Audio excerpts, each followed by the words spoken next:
Hey everybody, and welcome to episode 105 of the Bonehead Podcast, where we talk all things Blood Bowl.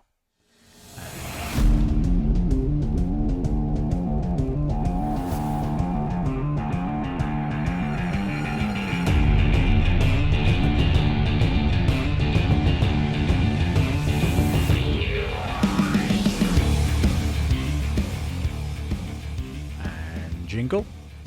Welcome back. I'm Ben, and once again, I'm joined by Blood Tithe Ben. BT, how you doing today? Hello. It's been a while. It It's has been quite a been long a while. time since my last pod. Yeah, about a month.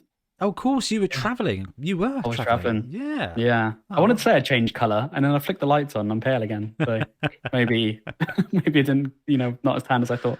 Once you're an indoor cat, you're always an indoor cat. And we have dragged on our 3D printing correspondent and TO extraordinaire, Ian Triple Pow Triplo. How you doing, Trips? All good, although didn't have to do any TOing, left that to the able Ben and Milton over the weekend as I got in there and played the odd man in. I feel like you're the father of our current TOing method. Like, each of us had like this siloed method of, and it worked brilliantly, but the overall architecture I feel like has made it a bit, it's like the Codex Astartes. You're the Gilliman of games days. Yeah, or either that or genuinely the father of the group, as disappointingly we worked out about a week ago, and therefore I'm not talking to Ben anymore. It turns out Ian's my dad.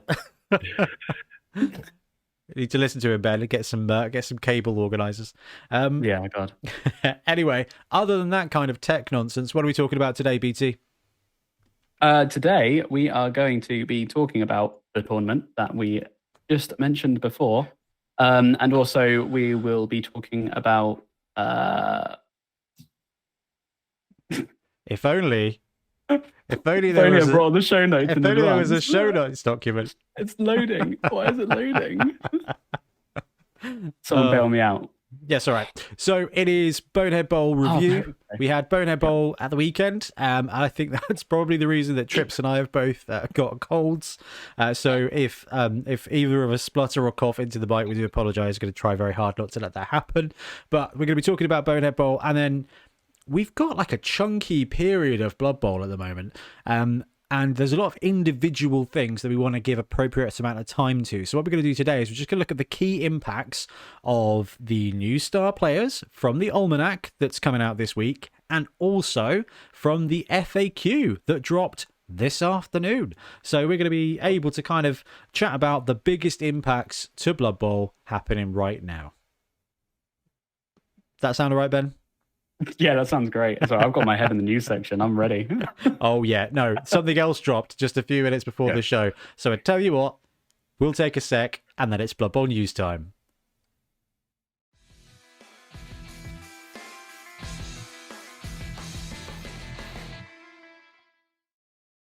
Into some news. Okay, so Blood Bowl news. Guys, I think we'd agreed that there was going to be no more releases this year. I feel like that was kind of what we took away. While Ben was away, we decided that was it for Blood Bowl for the end of the year. There would be no exciting news, no drops of anything, nothing to pre-order, nothing about gaming at all going forward. And we were slightly wrong there. On any given Sunday, which is not just an NFL reference, it's very much a Blood Bowl reference. However, to be fair, the Blood Bowl releases that dropped on that Sunday pre-order was like way down the bottom of the page, like after a year's worth of Age of Sigmar stuff. And there's two brand new releases. So, well, are they released yet? They're not released yet, are they? They went up for pre-order last weekend. Pre-order, yeah. So they're coming out this Sunday. Saturday. Oh yeah, this weekend. Thanks, Trips. I'm glad you're here. So the first one was something that I think we talked about it, but I wasn't expecting anything to ever come of it, which is the Dungeon Bowl Deathmatch Gaming Supplement. So in the original Dungeon Bowl box, which is not limited, you can go onto the Games Workshop website and buy it, which I was kind of not expecting to be the case, but you can still buy that. And I mean, what were the teams in the original box from last year? Fire and Shadow. That's the ones, Fire and Shadow. And now this one's dropped with Death and Life. An interesting mix of teams. So the College of Death, there's one sprue of Undead, one sprue of Necromantic, which is pretty cool. And the College of Life was one sprue of Wood Elves and one sprue of Halflings, which, I mean, the only other alternative there could have been Nurgle, which would have been... I think it'd be more interesting.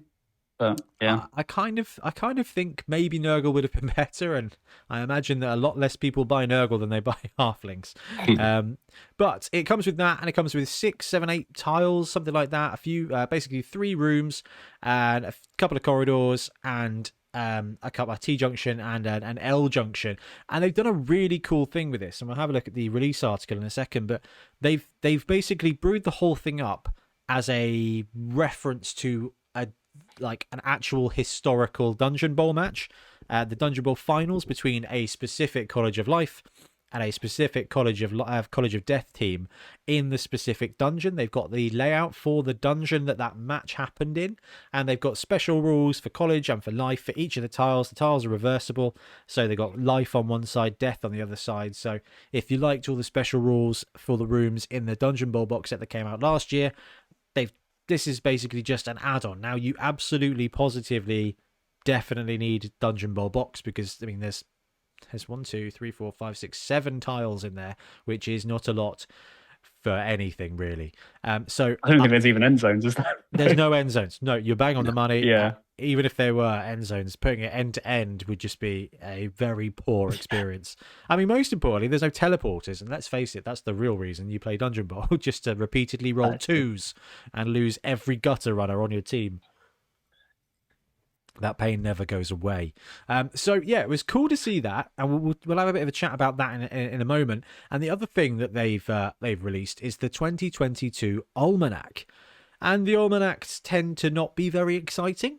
I really like them because it compiles everything in one place, and there's normally like a little sprinkling of some new rules or something in there. This one's pretty special though, in that there's 8 new star players. And these star players do not have models, although there are pictures of some of the models in the Spike magazine. So there's a picture of the new Nobbler and the new Scrapper in the back of the Spike, which is very cool. But these are the star players, and I think they are the most star players that have been, like, there's been a clamoring for these guys for a little while now. So both of those came up for pre-order on Saturday, and a bit later on in the episode we're going to talk about the biggest kind of star players that are featured in that Spike magazine, and kind of why we think some of the other ones are missing, because I think there's a couple of tells in there based on which star players we saw out of it. So yeah, those 2 dropped, and I mean, I know I say like on any given Sunday, but I still remember when I was driving back from Southampton one Sunday afternoon, and I was parked at the blooming train gates in Totton, which is very aggravating, and it's entirely my fault for choosing that road. And the little group chat went mental because lizards were just popped up on a Sunday preview. Like, we hadn't seen any spoilers. There was no preview video of a preview video of a preview video of 2 people talking about a book. There was none of that. It was literally just, oh yeah, next week you get a new Blood Bowl team. And I remember that moment, and I've stuck to that moment. And this is probably as close as we're ever going to get to that moment again. I mean, I feel like Amazon's was like that, wasn't it? Like, we had one tiny teaser which people inferred. Really? I remember them just coming out of nowhere, didn't they? No, Amazon's dropped to the preview video in July, and then came out in October. Oh no, I don't mean coming out, but like the news. Oh, you're the saying news Lizard finally came out? came, yeah. It got to the point where we'd all given up checking the preview to see if it was in. No. Yeah, I know that was that huge thing, but the Sunday, I feel like the team, we weren't expecting the team. Revealed. But lizards were like that without the previews. It was I didn't literally even remember that. nothing. And then the Sunday preview was like, next week you get a lizard band team. Yeah, I think, yeah. I remember that. God, the good old days. I know, it takes me back a bit. But I mean, Ben, were you expecting an almanac this year, given that they'd only released 2 teams? Probably. I think it's part of the course now. Like, although we've only had 1 almanac in this season, I think it's pretty cool to. I think it's pretty normal for them to release an almanac every year. That's what they did with 2016, right? I had a bunch of almanac. Yeah.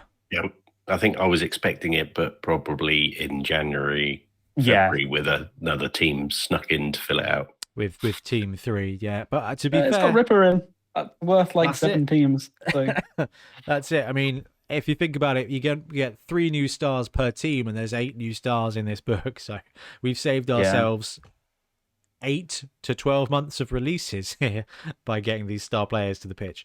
So I mean, I think it's brilliant. I'm really pro it. The other thing I like that what they've done is when they've just randomly released a star player, which I think started with Creek, didn't it? It's just a case of, hey, we made a model, here's some rules for it. As I remember, usually it's a teaser, isn't it? Like with Korn and Amazons, it was always like it was Korn and Amazons. It was like teasing the teams, and Norse, I think. Like they release the stars first, don't they? So. Yeah, this definitely allows them to slowly release the stars whenever they've sculpted them, sorted them out, and dropped them in. There's no like, oh, we've got to wait for a release. It's like that's 6 months worth of star player dribbles for us. Now we're still waiting for Bryce the Slice, the model for them, and also the model for Grashnak. Now, I think there's a big upgrade in the big guy sculpting at the moment in the Forge World star player sculpting. Like the last few ones we've seen, including like the big old lizard boy and stuff, they've been big, they've been awesome sculpts. I do think that's because Windsor Chog is on the team.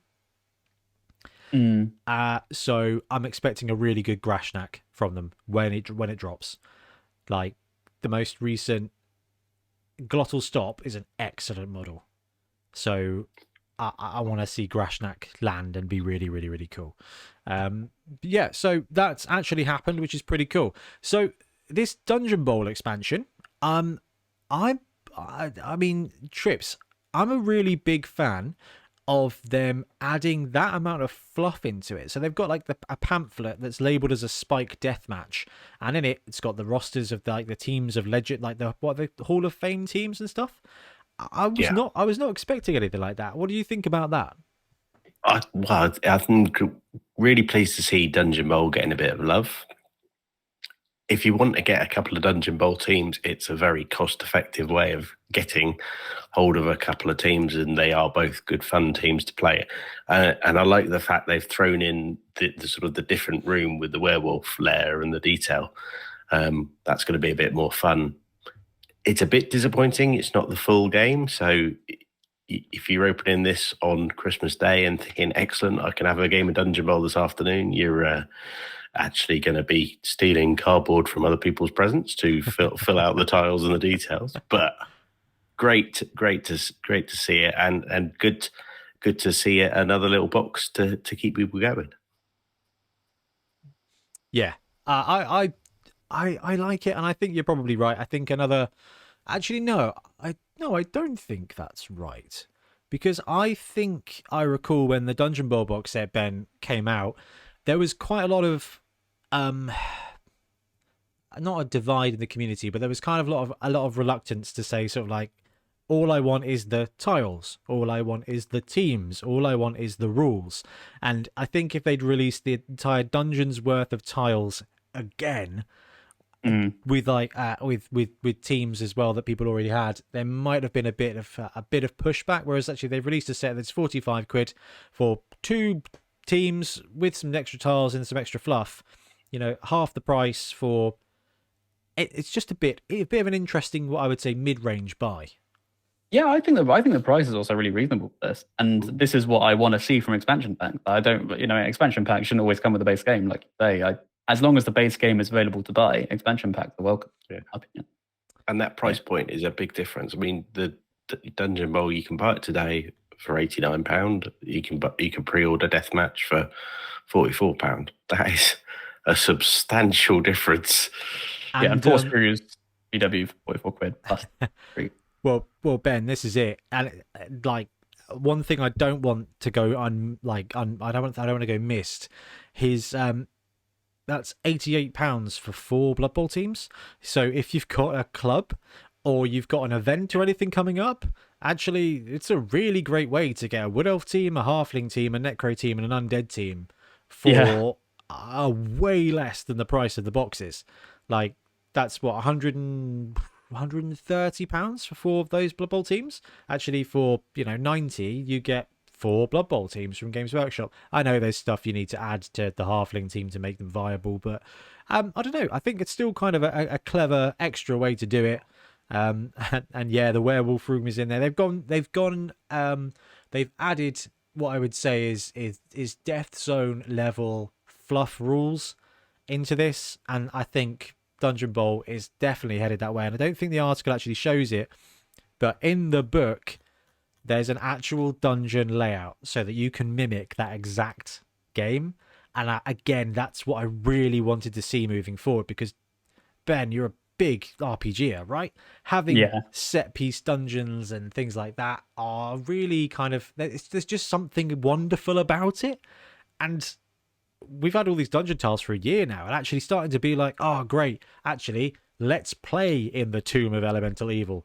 Let's bust it out. Let's bust out the dungeon from the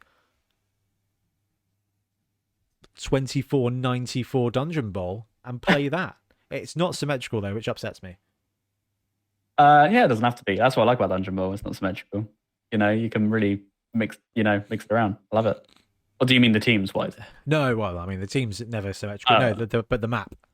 Oh, okay. Yeah, I was going to say. Yeah, I have a bit of a symmetry thing, I guess, when it comes to in tournaments. Maybe for fun. Go crazy. Make a long corridor with a dead end, or 3 teleporters. That'll be great. And you can tell that Ben is quite a big fan of playing the College of Fire. We'll have 1 corridor, please. College of Fire people. Anyway, the next bit of Blood Bowl news was the FAQ. Now, we're not going to take a full-on dive into this. What we are going to do in a minute is pick out some of the most important pieces for your league or tournament play. But overall, I was really pleased with the FAQ this time around, guys. There's one bit that's fallen into a bit of conjecture and an actual kind of rage that happens on Facebook as soon as anything is ever said, which we'll cover in full in a minute. But as far as the FAQ went, I think the majority of it was just like, yeah, that makes sense. Yeah, that makes sense. That's how we've been playing that forever anyway. Of course, you're the one picking the results of the dice. But, I mean, how did you feel about the lack of tier or star player changes? I think it's okay. I think I would rather see the star player cost changes. So is that what you infer, or do you mean I mean, we're probably going to touch on this in a minute, but the fact we're getting 2 bombers is something I'm a little bit nervous about. I think bombers can maybe go up in cost. Oh yeah, especially now there's 2 of them. Going to be talking about that. Yeah. I heard a video earlier talking about it, and I think I'm fine with the tiers not changing. I didn't think there was any massive need for that. I think there'll be enough data and evidence, hopefully, that come May there might be a little tweaking of some low value bomber type stars, just a little bit higher. It's unfortunate. It's unfortunate timing, because you can't FAQ something that's not released yet. So I'm not sure Games Workshop have ever not done that before. They tend that's true. Actually, they tend to wait till day 1 of release, especially for 40k. Or no, when were the Space Dwarves released? Because they got weeks before they came out. That was before that was out, right? I think so, or at least before you could buy the codec, because you could get the army set. I think that's what it was. The codex came in the army box, but not on retail. Yeah. So it's a bit unusual, because it will be really. I think 50k bombers for both teams, for every team in the game pretty much now, apart from if you're Chaos, you don't get it. I think that could be a bit problematic, but we'll see. We'll see. Bombing is fun, but bombing every single time is it's this again. Yeah, if everyone's super, no one will be.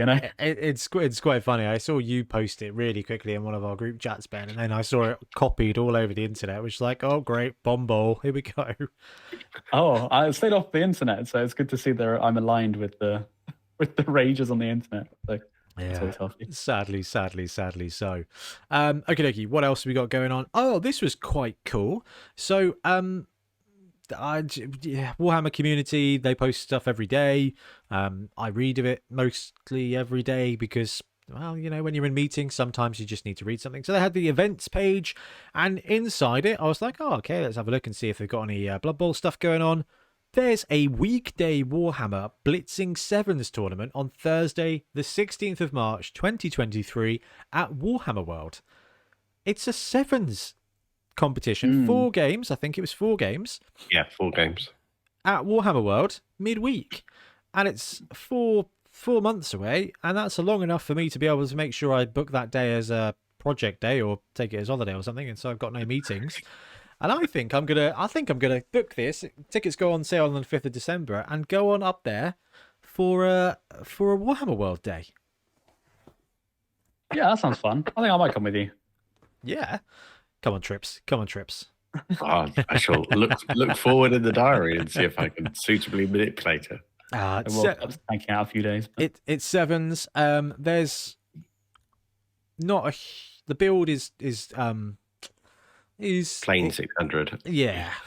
They've got you get skills as the day goes on, but it's basically like League with resurrection powers, which is kind of cool. There we go. 4 days. So it starts at 10. First game's at 10:30. Second game's at 11:30. Then there's a lunch. Then game 3 at 2. Game 4 at 3:30. Awards at 5. Warhammer World closes at 10. I think it's cool. I think it'll be a really good little fun day, plus a little trip to Warhammer World. Yeah, that sounds great. Oh, and the painting competition is just a lineman. That's quite fun. Yes. And up a really good lineman. Yeah. Yeah. I'm gonna struggle to be. I was kind of thinking about this. I was like, oh yeah, cool. It'd be nice to get a team painted up for it. And then I kind of had to stop myself because I was like, oh, it has to be a Games Workshop team. Oh God, yeah, you're right. I don't know if I am. I think all of us are probably going, yeah, I'll take that. No. Oh no. I was just love a Sevens. That'd be a great opportunity for me to paint up a Slan team. You can't run Slan, Ben. Games Workshop don't even do a Slan team. I was they did though, right? No, they never did a whole Slan team. They've never. Oh, okay. So I was like, oh it yeah. seems like Lord Croak like 16 times. Yeah. So kind of got to try and figure out what would be the most kind of edgy way to get a Blood Bowl team into Warhammer World, to have it be technically legal, but also be as like hipster as possible. You still have to worry about Forge World Stars as Sevens. Could use an entire team of Forge World Stars. That's not if you're a millionaire. That's not a bad idea. Have to think about that one. I guess a team of conversions, or could go retro and hunt down like an old 2nd edition team. I've got a 2nd edition dwarf team, but dwarf and Sevens are a bit of a unique challenge. Take a team of special edition Space Marine captains, because there's never any of those released. The Primaris Patriots. I'm a little bit nervous how many people are going to show up to this, though, being on Thursday. For Sevens, yeah. Yeah. Thursday for a Sevens tournament. That sounds like... It's if the 3 of us go, you've got a chance of getting in the top 3, man. Yeah. I like this. You know what? We get to go and have a great day at Warhammer World as well. And you don't have to give up any weekend points for it being on a weekend. Which nice and quiet there. So. Yeah, you would imagine so. Anyway, it looked like pretty good fun, and I was quite excited to see that. Now, a couple of things to mention before we go into the biggest news item that is definitely going to lead us astray. I just want to say a massive thank you to everyone out there who supports us by watching, by sharing, by coming to our tournaments, by supporting us on Patreon or being a YouTube member. Just a massive thank you. And we've had a few people join the crew in the last couple of weeks. We've got Jason Driver, Stefan Herbel, Graham Pickett, Bjorn Wendelbo Schwartzbach, Kenzie Smith, Stephen, Thomas John, Davin Perry, Barry Scobie, and Jack 1994. Thank you so much for helping to support the show. It just means we can do more of what we want to do, which is make as much Blood Bowl as possible, because more Blood Bowl is more better. So a massive thank you to everyone for that. And our next tournament is going to be coming up soon, and it is only 12 or 13 weeks away now, which is in February. I think it's the 11th and 12th, might be the 12th and 13th. It is on the rules pack. 11th and 12th, which is Beachhead Bowl. Now, in the next couple of weeks, you'll see the full rules pack go out and our new miniature, courtesy of Brute Fun, go live as well for the star player of the event, because the Fen Beast is returning.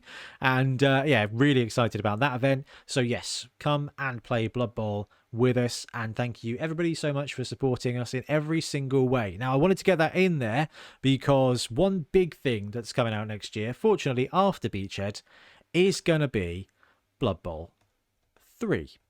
And today, Blood Bowl 3 released a bit of an update to talk about what's coming up on their system, which is the Blood Bowl 3 Season System Overview. Excuse me. Now, we'll link the video into the show notes so you can go and kind of watch it or catch up. It stars the guy, I think, who is in the World War One movie that's just landed on Netflix, which is a great film, but it actually looks exactly the same as him. Very different nation, but the German one. Yeah, I know. This guy's French. What's it called again? It's this really famous book. It's really bothering me. Quiet on the Western Front or something. Yes, all Quiet on the Western. Yeah. No, it's I don't know. It's a great film, very harrowing. I really did enjoy that. Tiff finds it very peculiar because I have a penchant for war movies that are in foreign languages, and she's like, "What are you doing?" Like, one of my favorite movies is a film called Lebanon, which is filmed and shot entirely from the inside of a Centurion tank in the Lebanon War, and it's entirely in Hebrew. That's amazing. Oh, dude, it's a really harrowing movie. It's got tank in the title, so it's all about it. Shot from the inside of a Centurion tank. I was like, yeah, this is cool. It's not an award-winning film because it's not had a chance to win awards yet. Oh, got films. Come on. We got to figure this one out. Anyway, there's some cool stuff coming for Blood Bowl 3, but it creates a bit of some emotional things. Right. I think we need to figure out what this film's called. Otherwise, I'm going to have all kinds of problems. No, it is. You're right. Let's type in war. All Quiet on the Western Front. It is, yeah. Yeah, you're right. It was right. It looks just like the same dude. I mean, I'm very aware it's not. But, God, that was a great film. Really harrowing. And the other one I like is called Ninth Company, or Devya Rota, which is shot entirely in Russian and is about the Russian-Afghanistan war. Loads of a good accent to me. Loads of Mi-24 Hind helicopters flying around. It's kind of like what's the Stanley Kubrick movie? The famous Full Metal Jacket. It's like Full Metal Jacket, but from a Russian version in Afghanistan. Oh, anyway. Bougie War Movies 101, episode 105 of the Blood Bowl podcast. Anyway, Trips, I feel like you got the a bit of a jump start on this video compared to the rest of us. So give us the brief on what the Blood Bowl 3 news was. Yeah, so, well, firstly, important news about the release. So the confirmed release for everything, including the Switch. The Switch will not be ready on the 23rd of February. It will be following afterwards. And then the whole thing was about seasons. So less DLC for Blood Bowl 3 and more seasons. And seasons will be 3 months long. And each season will have a blood pass. That blood pass will, if you buy the blood pass, and beautiful, there, Ben, each blood pass will get you access to the new faction, for which we can say team, and then new features. And there's going to be loads of customization and colouring and bits to add on for your teams using the in-game currency of Warpstone, which will all be entirely customizational stuff, not to do with the game at all. Okay, there's a load of bits to take away from that, and I'm going to try and put some positive spin on some of the positive things. First of all, the fact that it is coming out on the Switch is awesome. I know there's a load of people out there who aren't full on, don't have the PC to run it, or don't have a PS4, PS5 or something like that, who do have the Switch. There's a good opportunity there to bring the Nintendo people along with us into Blood Bowl, and my wife is personally very excited about this. She was like, oh great, if it's coming out on the Switch, I can play some Blood Bowl. And Dude, let me What? tell you. Yeah, absolutely. Well, she's got me printing a Pokemon team at the moment, Ben, to try and Wow. teach. Yeah, I know. Igglypuff, Jigglypuff, and Wigglytuff. Did my test prints last week. They're looking pretty good. And well, Ben, you are the biggest proponent of this of anyone I know. Game tutorials are such an effective way at helping people 100%. learn. So 100%. this game, even if the tutorial is only as good as the Blood Bowl 2 one, which is fine, will be a massive asset if it's on PlayStation, if it's on Xbox, if it's on PC, and if it's on the Switch. When someone's like, hey, we've got a Blood Bowl league, I've never played Blood Bowl, pick it up on the DS. Oh, not the DS. Pick it up on the Switch, PS4, play the tutorial. I've got it on my DS, actually. And, and it's a great way to learn the tutorial. So really big fan of that. The second thing is that the customization options, being from Warpstone, the ones they showed in the video, looked really cool. So it is entirely skins and that kind of stuff, which I know means nothing to some people and everything to others. I think it's cool, and I think that's going to help your teams look really good. I was really impressed with what I saw in the video. They had the Tree Man kind of go through different Voltron pieces, and I thought that was very cool. And the third positive bit I'm going to take away before we hand over to Ben is that Blood Tithe Ben, or also known as Blood Type Ben, and Blood Time Ben can now soon be Blood Pass Ben. And that is probably the thing I'm most excited about this whole thing. Because he loves... I quite like that. He loves a loot box, does Ben? Just the best.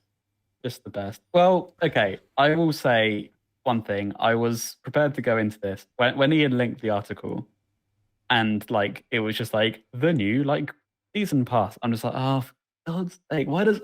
And this is a family-friendly show, so I won't say what I actually said. But why does everything need a battle pass? That was my first reaction. Okay, I'm just I am really tired of games as a service, ongoing subscription models. I think it can be really prohibitive for a lot of people to get into the game, especially there are games like Destiny 2, which I think do it quite egregiously sometimes, where you can be just unless you're playing it all the time, it takes over your life, you're missing out on value. Or you can pay money. You're incentivized to pay that money so that it doesn't take up your entire life. And that's essentially why I find them a little bit problematic.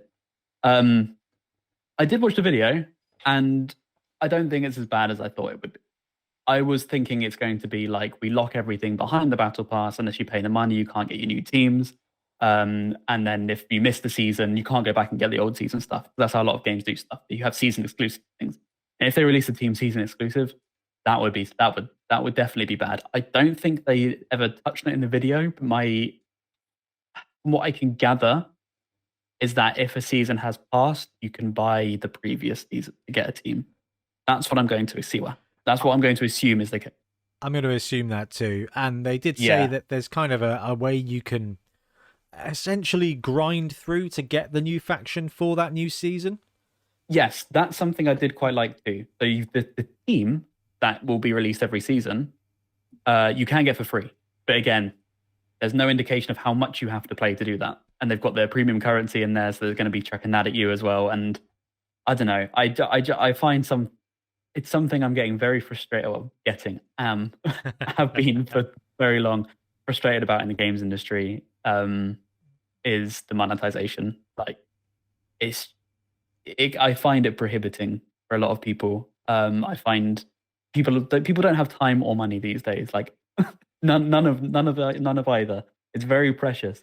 Yeah. And so battle passes try to take both, and that's the bit that I find is a little bit jarring. However, this game doesn't seem to be doing it too aggressively, and I like how transparent and honest they're being in this video. A lot of games will just release it and just be there you go, deal with it. Bye, give us money. They're being quite upfront about it. So I think it's going to be all right. I quite like the fact that what it will do is encourage people to keep playing and keep the game alive. But I don't think the game ever had a problem with that. So. I love this whole idea of a 3-month season bit. It's the Tree Man with all the fancy bling and stuff. I thought it was really good. And the fact that they've got, what is it 12 teams at launch? I think so. Yeah. Okay, Yeah. and we got 28 teams in the game plus Slan, so 28. So 16 teams missing, which is 4 years worth of DLC content, assuming Games Workshop don't release any new teams. That means that every 3 months there will be a new season. Every 3 months there will be a new release. And actually that will freshen up the meta, and I know this from being a Magic the Gathering player of old. Every 3 months you get a new set. What that meant is that the play would shift, things would be different, everyone would be like, oh, I'll try out these new cards, or oh, I'll do this something different, and that's going to be massively useful for Blood Bowl 3, I think. Now I don't think they actually talked about what the league system looks like and whether that season element is going to force teams to redraft and stuff. I don't know. I don't think they touched on that. But from a release and excitement point of view, that's going to be really great fun. Okay, so February 23rd, the game lands, which means we can therefore reasonably assume that the end of May will be season 2, and there'll be a new team out in May, which means we can spend the first week of May playing a new team, and we can spend the first week of the first week of June playing a team. The first week unless you're a free player. Well, yeah, You have to wait until the end of the month to get your team. Well, no, new season starts, and then you binge and you brew up those points. Now, from a DLC point of view, I mean, I'm very, we're very lucky. We can afford to play Blood Bowl.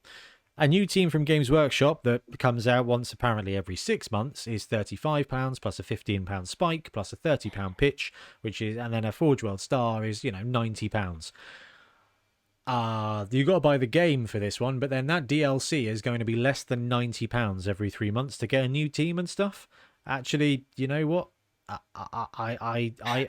While I understand that paying £100 a year for a game's DLC is horrific because that's like 2 other console games, from a Blood Bowler point of view, paying that much money for a new team doesn't feel too bad. I don't know if it's fair to compare the two though, because it doesn't cost them any more to release the team at the start or at the end, or like it's not like it's an ongoing cost. The ongoing cost side of things is pretty negligible for them, unless I'm assuming a lot of the stuff they're releasing is going to be made up front. They're saying in the video it keeps the development active. I don't know how true that will be. I'm putting a cynical hat on this, but I don't know. I'm being very cynical towards this. I think it's really important that you do. I think it's really important that we get a balanced view of this, because I'm so Stockholm syndromed that if Games Workshop were like, for only £400 a year you can get 2 new teams, I'd be like, well, if you think about how much you spend, I suppose that's reasonable. It's not, but so your other view, Ben, is a very useful one, and it's entertaining too. Sorry, Ian, you go ahead. The thing that struck me in the update, which could come back to bite them in the butt, was the game is going to be cheaper on release because of this. Oh, and you're like, well, it's quite easy to say that when you actually haven't released a price for the game yet, because then you can just say it was going to be more expensive. But if it is genuinely not going to be a full price game to get in, good, because that'll get the player base in and detail. And the Blood Pass will work as long as the game works itself, and you still want to be playing it 3 months in. If the game's broken and nobody plays it, then no one's going to be getting the new faction 3 months in if the teams are broken. Yeah, I do hope they keep the development up though, because as we've seen literally today, rules will get tweaked and details, and I don't want to end up having to learn the rules for the game and the rules for the computer game and the rules for the tournament game and the rules for the tour play game. And this is what's put me off playing Blood Bowl 2. I love Blood Bowl 2, but I know that if I play a lot of Blood Bowl 2 right now, when I go and play actual Blood Bowl, I'm going to get rules wrong, and I'm going to... Oh, that's a bold thing. No, it isn't. It is a fair thing. It's a fair thing. Actually, if just call it actual Blood Bowl. Actual Blood Bowl. That is the most modern of Blood Bowl. I mean, I agree. It's kind of like, well, that's actually how the rules work for Blood Bowl. What you're playing is the old edition, which is cool. Like, I love that. Yes. But actually, that's not the rules for the game. And if you go and buy Blood Bowl, you're going to be playing it wrong, which is incredibly easy to do. And apparently it's easy to do even for the people who write the FAQs, which is pretty exciting too. I'm a big fan of multivariant games. Again, I'm going to Magic the Gathering. Like, Draft is my favorite version, which makes sense that actually Sevens is my favorite version of Blood Bowl because it is a limited pool and it's quite amusing. Actually, I have very similar takes to it. Excuse me. Anyway, the season overview. It's interesting. Every 3 months, new faction. You've got a blood pass. We don't know anything about prices. We don't know anything about prizes. We don't know how the ladder's going to work, except there is going to be a couple. I thought it's promising. There was one thing. There are no tournament features at launch. That was quite a big red flag, I thought. I say red flag. That's better. That was big. A negative that they touched on. So at launch, there'll be no way to run a tournament. Only league. That is very interesting. Yeah. They said it would be coming in the season. And that's also occasional as well. I thought, so there's definitely going to be more in. You can see that they've done probably that last cut of these are the things we can get done. Yeah. And we are publicly committing to the 23rd of February as a release date. And we are telling you now that there will be further things to be added in down the line. It's what makes me a little bit worried about the Battle Pass, because we've seen this fail. Like, Anthem is the biggest one. When Anthem came out and it was like, oh yeah, there's not much at launch, but we're going to be adding it through the season pass. Just buy the season pass and it'll come later. Never came, it shut down. Do you mean that, or do you mean the Warhammer Plus? Because that's there's one too. That's probably the most. It's a good example. To use a word you used already, Ben, egregious thing was a case of, hey, there's gonna be more stuff soon, and it's been maybe 3 videos a week.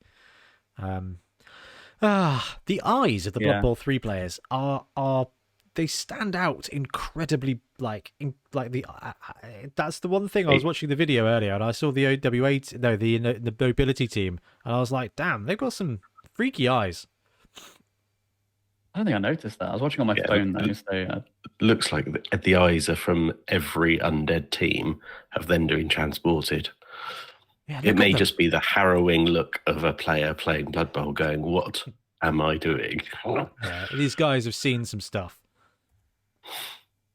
I mean, apparently they've seen the trenches, according to you.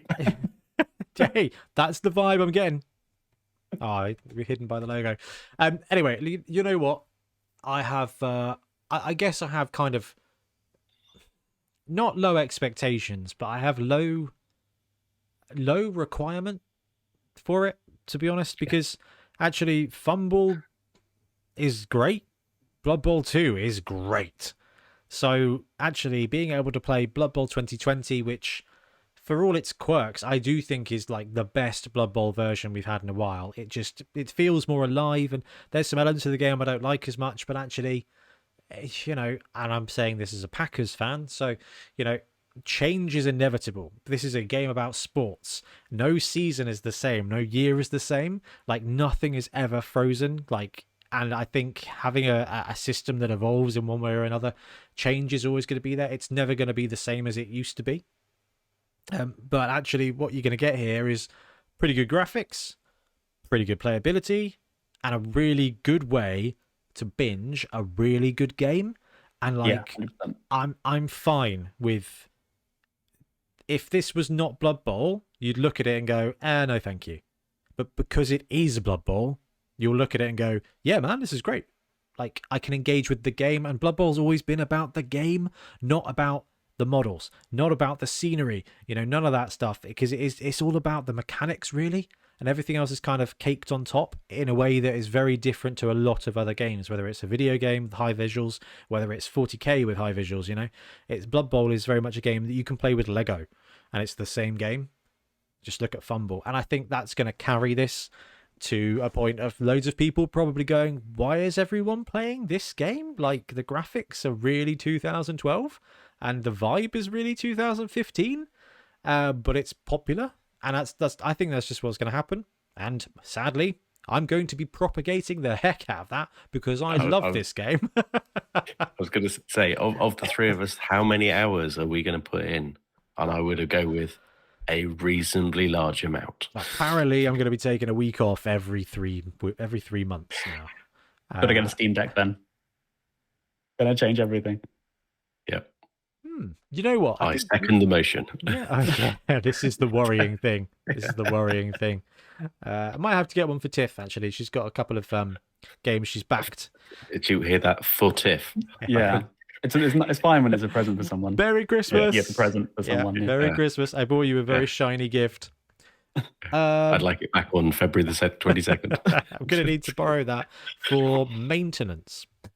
Okay. Right. Well, we've touched on a bunch of different Blood Bowl news bits. I think we do have to, and I'm very excited to do a wrap up for Bonehead Bowl. But I'm also excited to look at the FAQ and the new star players and the biggest impact. Which order should we do this in, guys? Should we go Bonehead Bowl first, then impacts? Or that sounds good. Yeah, we'll do a quick summary on Bonehead Bowl. Yep. Right. Okay, guys, we'll take a quick break and it will be tournament time.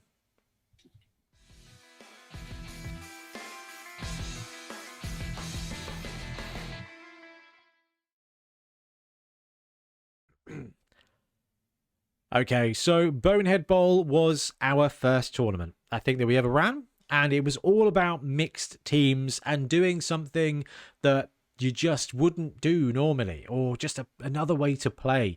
And then we hit COVID and we did a Bonehead Bowl online, and then we did a Bonehead Bowl, I think, with just vanilla rules because it was the beginning of the edition, and it brought around this year where we could go back to our roots of having a mixed team tournament. But Dungeon Bowl had also been released, so we allowed Dungeon Bowl teams as well. Now, before we go into it, the full rules pack, the full standings, the full matches are all available on the Bonehead Podcast website. You just click the bit that says Bonehead Bowl 2022. You can see standings. You can see the rules pack. That's what we're going to open up here on the screen. Just to kind of give a bit of a brief on the actual tournament itself and how the rules worked. Because, like I said, we wanted to do mixed teams again. And we started in a very different way this time. We started using the keywords from teams. So we populated it out and we said, hey, you can take two teams that share the same keyword and you can put them as a mixed team. We soon got some feedback saying there's a lot of stuff that you can't do and it doesn't really make a lot of sense. So then we just sent it back in time and included our original way of doing it, which was using alignments. We allowed both, but going forward, we will only be allowing alignments instead of the tagline because the keywords are just not great. But it brought about this really interesting situation where you can run an absolute monstrous amount of teams. And from a mixed team point of view, the way we run the rules is you can mix two teams that share the same alignment. So we've got order and chaotic. That's it. That's simple. And you have to have at least 4 players from both teams, from each of those teams. So you can't just take that team and have a gutter runner. You have to have at least 4 players from that roster. And the team rerolls are the most expensive of the two teams. So if you take ogres with your whatever team, then your rerolls are gonna be 70k. It was a kind of like a marginal balancing point. And after the first Bonehead Bowl, it worked great, and we kind of retained it in that way. So there's 2 groupings. We had Order, which was Amazons, Dwarf, Elven Union, Halfling, High Elves, Human, Imperial Nobility, Lizards, Norse, but cannot choose the favoured of tag, Ogres, OWA, Slan, Vampires, and Wood Elves. And there was Chaotic, Black Orcs, Chaos Chosen, Chaos Dwarf, Chaos Renegade, Dark Elves, Goblins, Human, Khorne, Necro, Norse, can only choose favoured of, Nurgle, Ogres, Orcs, Skaven, Snotlings, Tomb King, Undead, Underworld, and Vampires again. So the whole point here is that it was just grouped together and allowed you to then come up with some really ridiculous and fun combinations. We also added in Dungeon Bowl teams as well. Now, you can't mix a Dungeon Bowl team with another team, but if you wanted to run your College of Heavens, you could run a College of Heavens. No one actually did run a College of Heavens, which I was surprised at, given the reduced cost of the Amazons. But it's quite possible there wasn't enough time to swing that from the most recent brew. So that was the crux of the mixed team rules. It was a standard 3-day tournament at Entoyment, and I don't know about you guys, but I love any time we get to go and spend the day at Entoyment. Oh yeah, definitely. Oh, yeah. absolutely. There is a TO though. Huh? Dangerous when you're a TO though, and you've got a million, like so much time to just like wander around and buy stuff. Oh, the shop is so dangerous.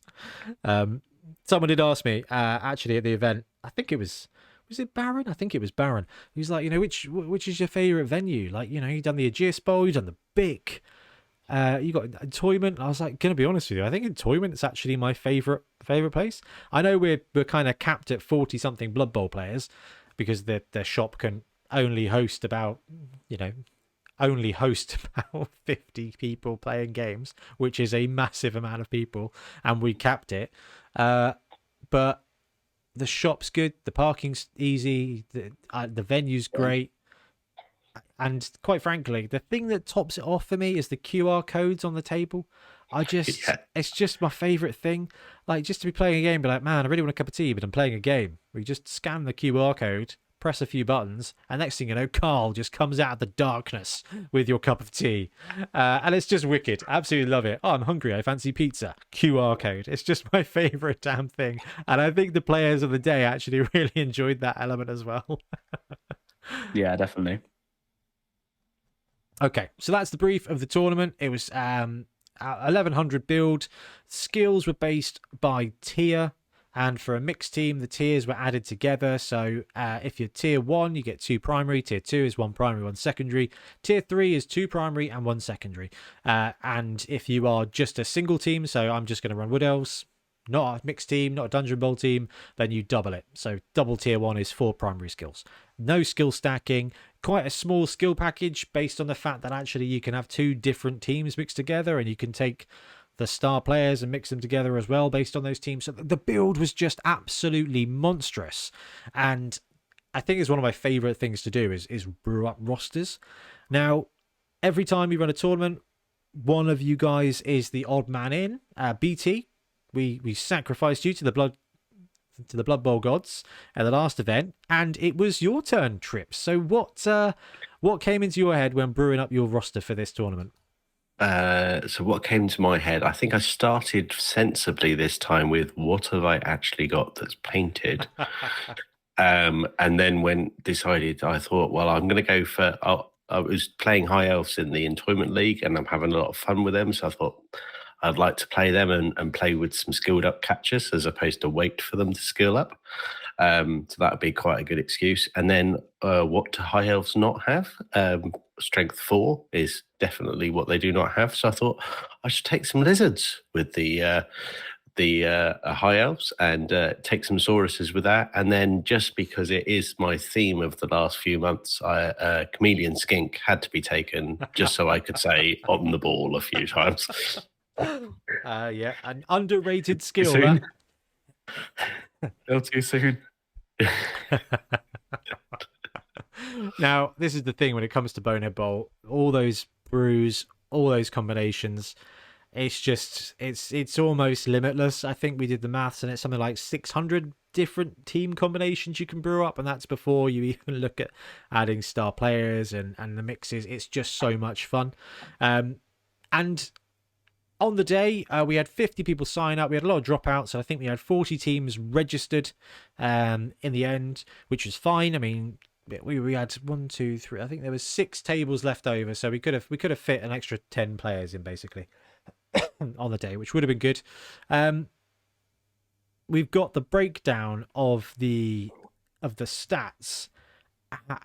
I think we talked about this before, guys. But what was your expectation from the amount of Dungeon Bowl teams and regular teams and mixed teams? Like, what kind of ratios were you expecting? I expected by far mostly mixed, but I did expect more Dungeon Bowl because of the cheap rerolls. That was definitely something I anticipated. Yeah. Sorry, Trips, go for it. I was going to say, I expected to see a lot of mixed teams and then a few vanilla teams by people who really like their teams, and a couple of people using this as an excuse to get the Dungeon Bowl team out of the box. Yeah, I agree with both of those sentiments. And in the end, we had 1 standard team, 1 Dungeon Bowl team. This is actually that we set live in the tournament system for the day, and 34 mixed teams. So 94.4% of the field was mixed teams. And we had a single standard team, which I think was Lizardman. And we had a single Dungeon Bowl team, which was Dan Maskell, who is a Dark Elf pro, actually brought his Beasts team again, which he ran at Dorset Dungeon Bowl, which I think, Trips, you just very aptly described as a really good excuse to get the team out of the box. But I know that when we were binging through Dungeon Bowl games, we were looking at the teams and going, man, this would be sweet to get on the 11s pitch. And hey, I guess that wasn't quite as alluring as it was to just put Snotlings with every other team imaginable. I think it's that ability to play a team that you will actually never, ever be able to take onto the pitch again. And when I was reviewing the rosters the week beforehand, there was definitely one of 2 ways that everyone had gone. Route 1 was, how many strength 4, 5 players can I get into the team? And the answer was often at least 8. And then the other route was, I want to play 2 stars together that I shouldn't normally be able to play together. So how many tiny little linemen do I need to squeeze in to make the roster legal?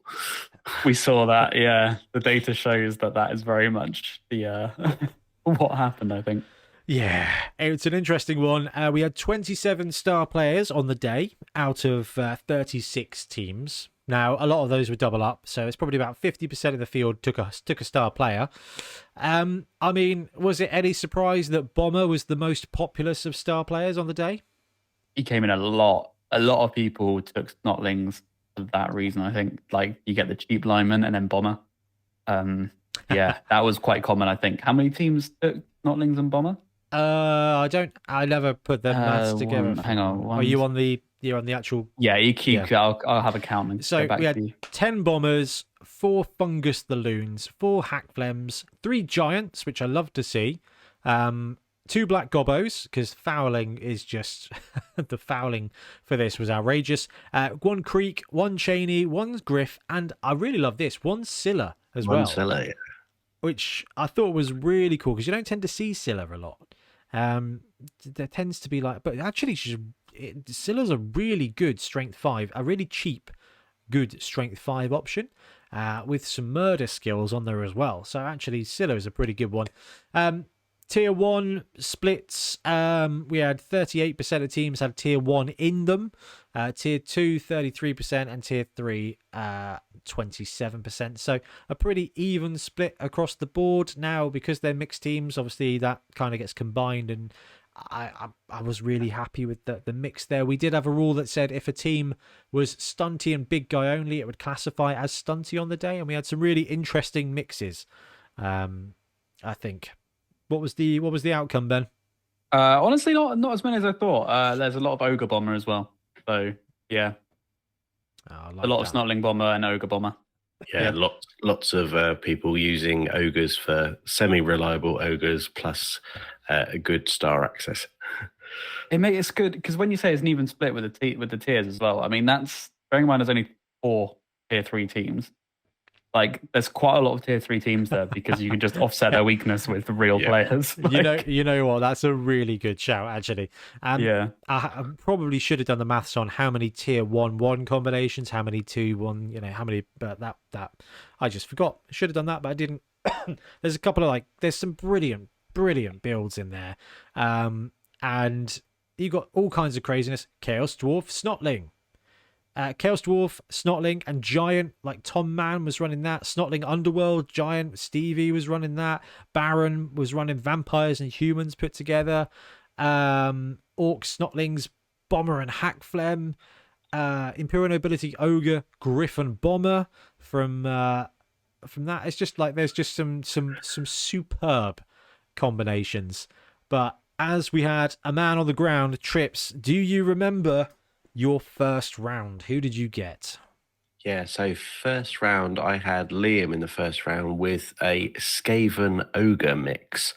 And it was Skaven, Ogres, and bit of a theme for the day for me. He had Bomber. So appearance number 1 of Bomber. Not to spoil anything, but you'll hear me say that twice more. So yeah, that was a roster of he took the Rat Ogre, a couple of Skaven Blitzers, 2 Gutter Runners, 2 Ogres, and then lots of Noblars to fill out the roster. But what I quickly discovered with this roster was when he lined up 3 strength 5 guys, my Sauruses all of a sudden looked pretty small. And thinking I was there and I've got some strength 4 pieces, and they were just outnumbered and outskilled straight away. And behind that wall of meat of strength 5 was not only some annoying little gutter runners to try and chase down, but a bomber just casually throwing the bomb at my elves as well. So I love it. I love it so much. It's sentences like that which makes you think, just like, is this a good idea? This is just so good. Right. I've mentioned Magic the Gathering a lot. I've said how much I like 7s because it's kind of like Magic the Gathering Limited.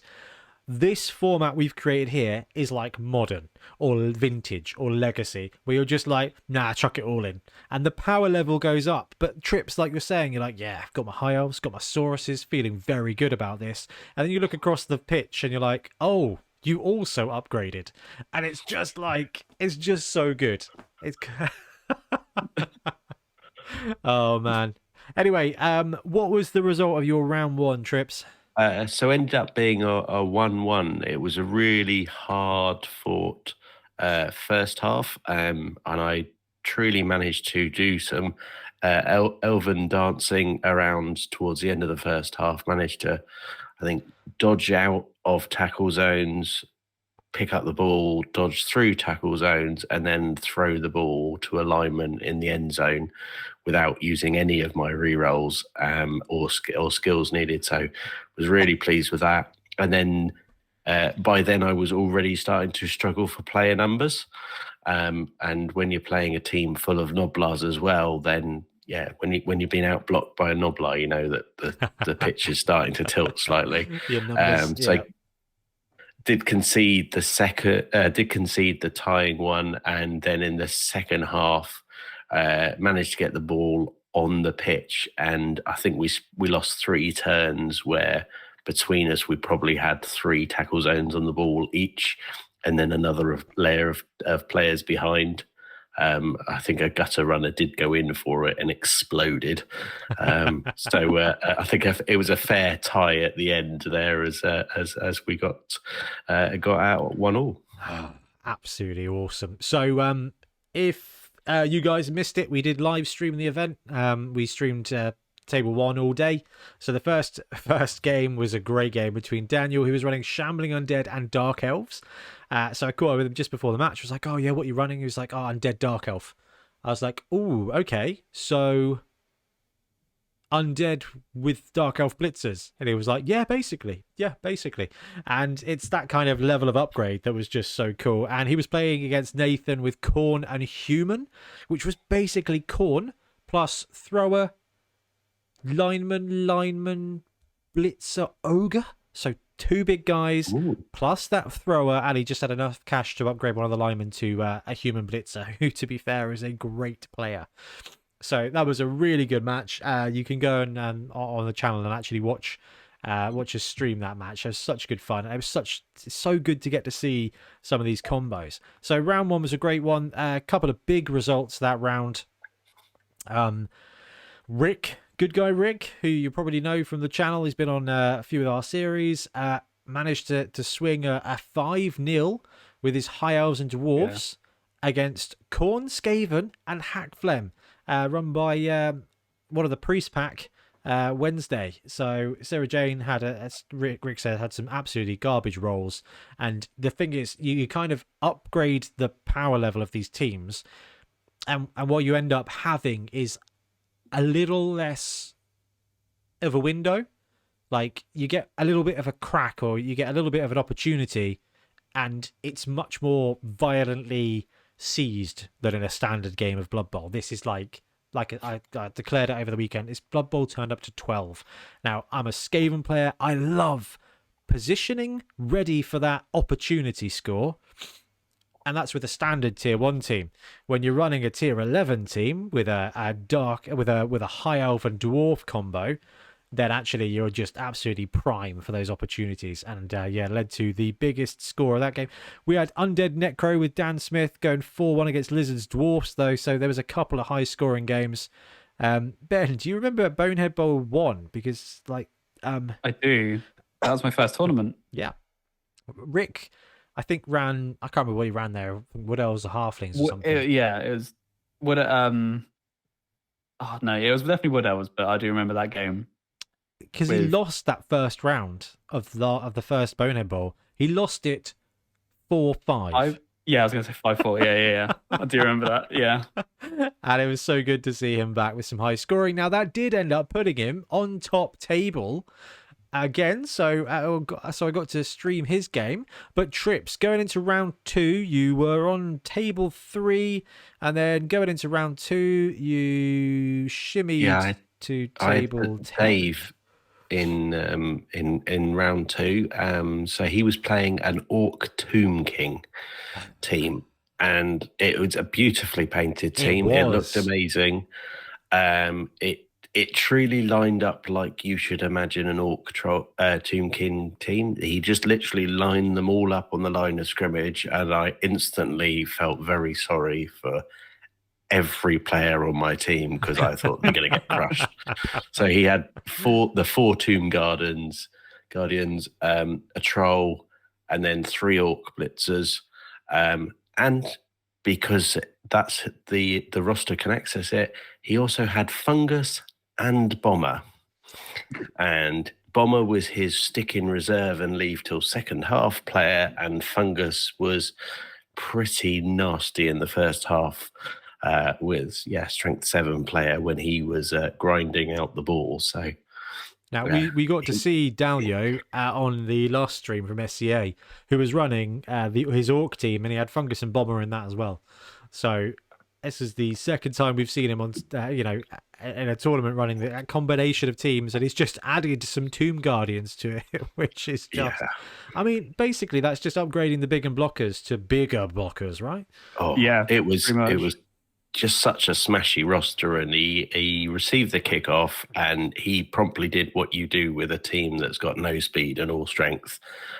You very, very slowly smash your way down the pitch, and he did that for 7 turns, absolutely dinging my Sauruses out off the pitch. My elves running away desperately, and I felt really bad for him because in turn 8, he just needed to make 1 rush with his Orc Blitzer into the end zone to score the turn 8 first half grind touchdown. And of course, that was a 1. And he fell over and dropped the ball. So I felt really bad for him actually because he played an awesome first half. Not a gap, not a chance to get through at all. So second half, I'm receiving the ball with what little I've got left. Fungus is now gone, and that leaves me with the delight of Bomber to look forward to, and not a hope in hell of getting anywhere near Bomber because of all the strength to go through. I started losing more players and actually had to do the brave elf thing of run backwards, and I was running back to a corner. I managed to actually pull all of his players in, and I've got to say he really used Bomber well because there's the temptation with Bomber to not move them at all and just throw bombs from wherever. Dave really used him as that extra piece to get in to use, and also to really threaten in different areas. So I ran off into a corner, and he followed with the Tomb Gardens, and then I made the rush down the sideline trying to desperately run away, and I was 1 block from managing to sneak off down. The one thing I had that was better than Dave's team was a lot of movement, and I was literally every catcher was running full movement and 2 rushes every turn to try and get away. But yeah, he smashed my 3 players that I'd broken out with, picked up the ball, and then I rolled a double 1 trying to blitz the ball out. and he popped it in for a turn 16 1-0 win. But it was for a 1-0 win where it had been very tight. There wasn't a hope of me scoring, and it could have easily been 3-0 and a pitch clear as well. Yeah. Wow. Oh man, that sounds just so good. And this is the thing I love about this format is you get these ridiculous combos and these ridiculous game states that, like you said, you're just never going to see again. To think his Orc Blitzers were the easiest player for me to have a go at, and I'm looking at an Orc Blitzer with a guard Tomb Guardian next to him and a tackle Orc Blitzer, and going, yep, they're the players I'm going to try and knock out because I ain't touching anything else. and this is it. Like, this is not the format you'd want to play all of the time, but I think very much like Dungeon Bowl, because it gives you, it's that other way to play. It's that other special event, special just game mode that actually I think it works really well. Now on the top table we had Rick with his High Elves and Dwarves playing against, and I loved this was David Priest with Vampires and Snotlings. This was such a cool team. I do recommend you check out on the stream. We had these little 3D printed ghosts as his Snotlings with Cheney and Bomber, so it is an absolute wicked list. Now the really cool thing here, and the guys discussed it at the beginning of the game, it was a revenge game already. Going into round 2, Rick had just 5-0'd David Priest's daughter in the first round from the Priest pack. So Rick was up against the second of the Priest pack, and it was just a heck of a game. They had some faulted dice rolls that cost, and all of these teams are kind of primed to just, like that game state cascade. I think all these rosters kind of are built one way or another to be like, you've got Trips. I would say yours was quite a mid-range build. Okay, you had a solid but not overwhelming front and a solid but not overwhelming score game. Okay, really well balanced. A lot of these rosters were kind of like mega murdery, so it sounds like that Dalio's build was just, I'm going to murder you, and then once I've murdered you, I'm going to murder the rest of you, and then there's going to be no one left. And the combo and stuff like that, it just made that explosive game state. And we saw this, and all it took is a vampire to kind of kill some Snotlings and then some Dwarves to make some good rolls, and the game cascaded. So really cool to see. And that round was good. I think that was probably one of the highest scoring games of that round. We had a 3-0 from Dan Smith against Dan. So Shambling Undead Necro won 3-0 against Undead and Dark Elf from round 1, which was really cool to see. So Undead Necro, i.e. half of the new Dungeon Bowl box set. Pretty effective mixed team. And we also saw Titanium Boy take on Wednesday with Skaven Goblins and Hackflem against Khorne Skaven and Hackflem. This was the other two of the Priest pack facing off against each other, and having it be a 3-2 shootout. It's just so much fun. And I mean, Ben, you were TOing a good one with Milton, who I think now is I was going to mention it at the end, but I'll do it now. Just, doing all the prep with the rosters. I know, Trips, you helped do a lot of the sifting and shifting, but I mean, the prep is just awesome. Milton does 90% of it. He's Milton's incredible. Yeah.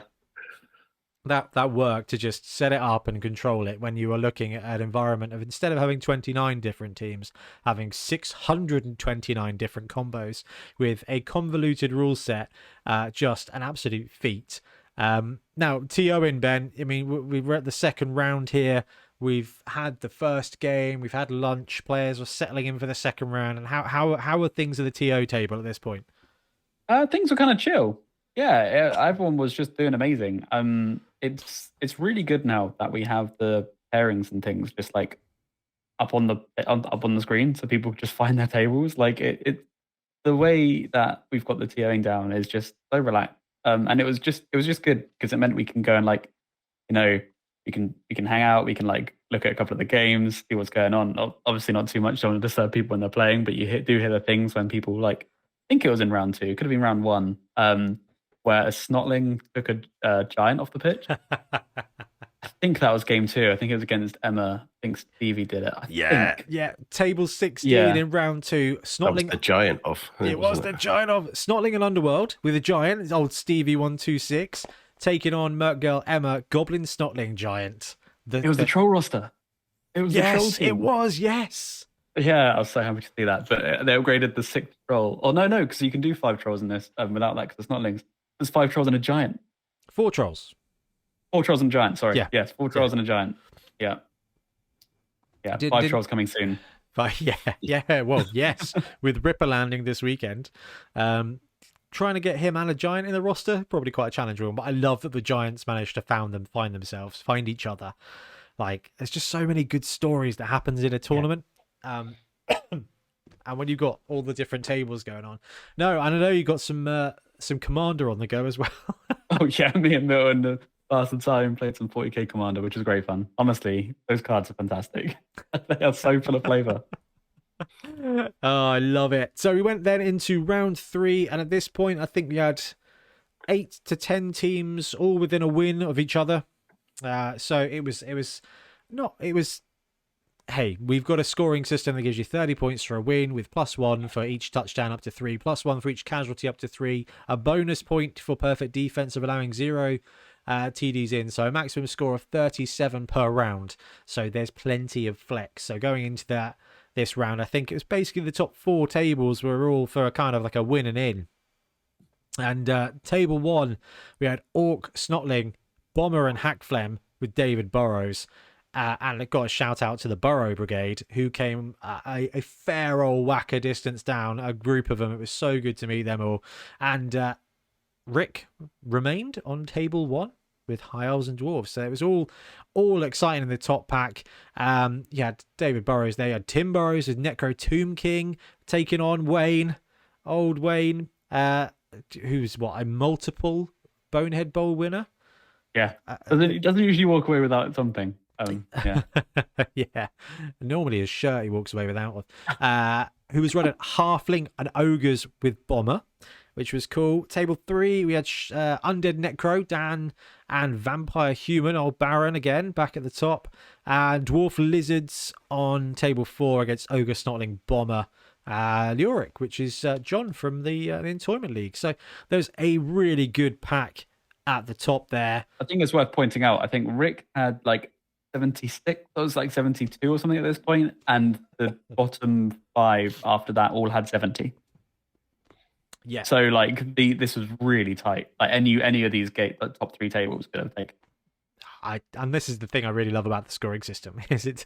I know that getting a clear winner after 3 rounds is hard, but actually I think we've boosted up the scoring system ever so slightly for the next year, essentially, but not by much, because actually it keeps things nice and close. But Trips, going into round 3, who were you logged against? So I had Dan in round 3, and Dan was there with the Imperial Nobility and Ogre team. And I looked at this at first and thought, oh, Imperial Nobility, one of the most annoying teams to play against because of the skills they come with. And then checked his roster and I was like, he's brought 3 bodyguards with guard. So that sorts out where the strength's going to be. And then I went down and I was like, there's Bomber. Haven't seen Bomber for a good half of Blood Bowl. And just to top it off, he'd snuck Griff in there as well. Although, to be fair, he was saying that Griff had an appalling day and had failed just about every roll all day long. It was a bit of a theme of the day, actually. Everyone who was running Hackflem or Griff was like, how'd you get on? And they're like, Hackflem just rolled so many 1s, or Griff rolled so many 1s, and I was like, okay, we're at the point now where mixed teams make star players a bit of a vulnerability. I was like, unless you're a Bomber. Unless you're Bomber, in which case you're just everywhere. But yeah, no, Daniel Martin Corbin actually won, was it Bombember with that Nobility team? Yes. With Griff. Yes. It was this tournament last year, wasn't it? Yeah. Or kind of. Yeah, it was. Yeah, you're right. Anyway, Trips, how did the game go? So another tough game. Bomber was pretty good in the first half. I got the ball and Bomber sorted that out, and started losing players, couldn't get through at all, failed what was without a doubt a risky trying to pick up the ball and go through. And then Dan couldn't get the ball through to score in the first half. So another 0-0 at half time. And then in the second half, started to run out of players.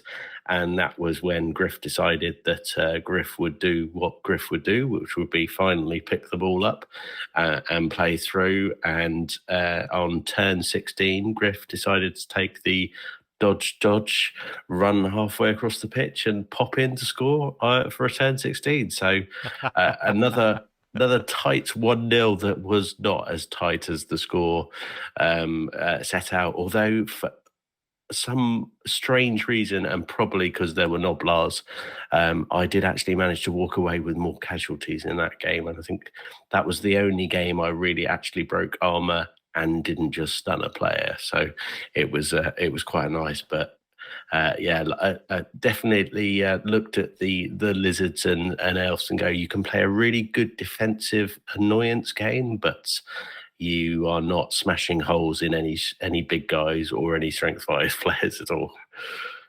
You so you played against Bomber 3 times. Did you ever intercept any bomb? Because elves are pretty good at that.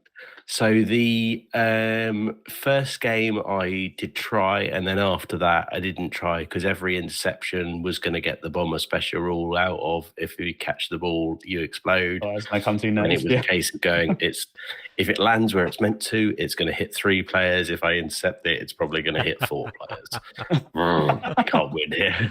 Oh man, the great equalizer. Yeah, I mean it's so good at this point.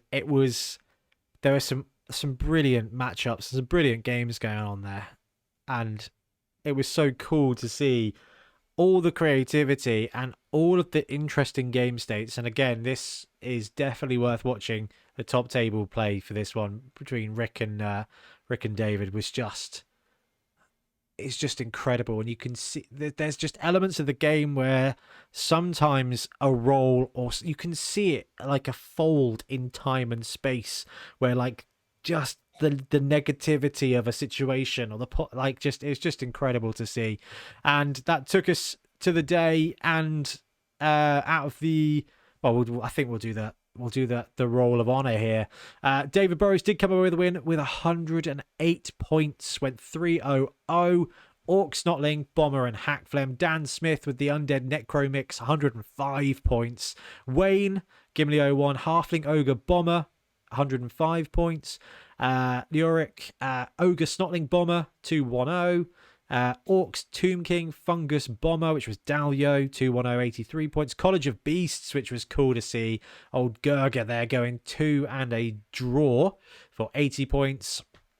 Frodo with Black Orc Chaos Chosen, which is a chunky roster. Got a little chime, I think, to chat with him about it. It's just a case of Black Orcs Chaos Chosen. It wasn't block everywhere. It wasn't the perfect Milton roster, but it was close, which I thought was wicked. And then we saw Rick drop to 8th place with that loss, 72 points. We had Dark Elf Union, Liam, with 72. Lizards, just vanilla Lizards, Ian Booth running that one, 2 and a loss, 71 points. Necro Tomb King, Tim Burrows. Vampire Human from Baron, both at 71 points. Dwarf Lizards, Treadworth. Then we had Chaos Dwarf, Skaven Scylla from Juck 101. Undead Dark Elf, which we saw at table 1 at the beginning of the round, 2 and 1. Vamps, Snotling, Cheney, Bomber, David Priest finishing 16th with 1-1 and 1 on the day. Skaven Ogre Bomber, Liam, 1-1 and 1. Norse Lizards, Lewis. Lizardman Dwarf, Captain Conway. Goblin, Skaven, Bomber, Fungus there from Metin. That's just such a cool combination. I like that one a lot. OWA Elf Union from Rob, going for the full-on kind of like order packed build, which I think is pretty nice too. Imperial Nobility Ogre Griffin Bomber from Daniel. Snotling Goblin Black Gobbo and Hackflem from Drew Blood. Now we're going to talk about Drew's roster in a minute. Skaven Goblin, Hack Flem, Titanium Boy, Corn Human finishing 24th. Actually, Corn Human Nathan at 102. Norse Black Orc Fungus from our lad Papa Z at 39 points. Snotling Underworld Giant Stevie 126. Chaos Renegade Corn. Oh, Toxic 6. Mr. Adam Pike, who now has a Bonehead Award named after him. Corn, Skaven, Hack Flem, Wednesday, Goblin, Orc, Fungus, and Bomber from Neil Doherty. Goblin, Snotling, Bomber, Black Gobbo, Greenskin Phil. It's probably one of the, just that little group there is just like the most popular, I think, of teams to kind of add together. Skaven, Chaos Dwarf, and Creek, which was a cool one from Ben. High Elf Lizards, Triplo there, 33 on the day. Chaos Dwarf, Snotling Giant, Tom Mann, Necro Chaos Dwarf Kit, and Goblin Snotling Giant, Merc Galema, bringing up the end there with some absolutely outrageous rosters. I mean, we give out the Adam Pike Award in every tournament. We got called the Adam Pike Award because Adam Pike managed to top out the Dirty Player Award after basically round 1 of Beachhead this year. Yeah. And I believe Drew broke the record this time, Ben. Is that right? Oh, yeah. Yeah, I'm pretty sure. I don't remember Adam getting more than Drew did today. But Drew walks away with, was it 56? I think it was 57.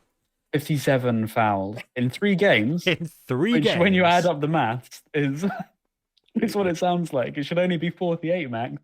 But Black Gobbo did Black Gobbo things. So with Snotlings and Goblins there to just have the bodies around to get the fouls in, and Hack Flem there to just actually, I mean, Hack Flem can win any game at any point, which is so exciting. And Drew definitely knows how to play Blood Bowl. He's not just a very, very accomplished painter, but we saw him top table twice in SCA. So actually, to take an absolute lol roster and score that many fouls being the objective, so good to see.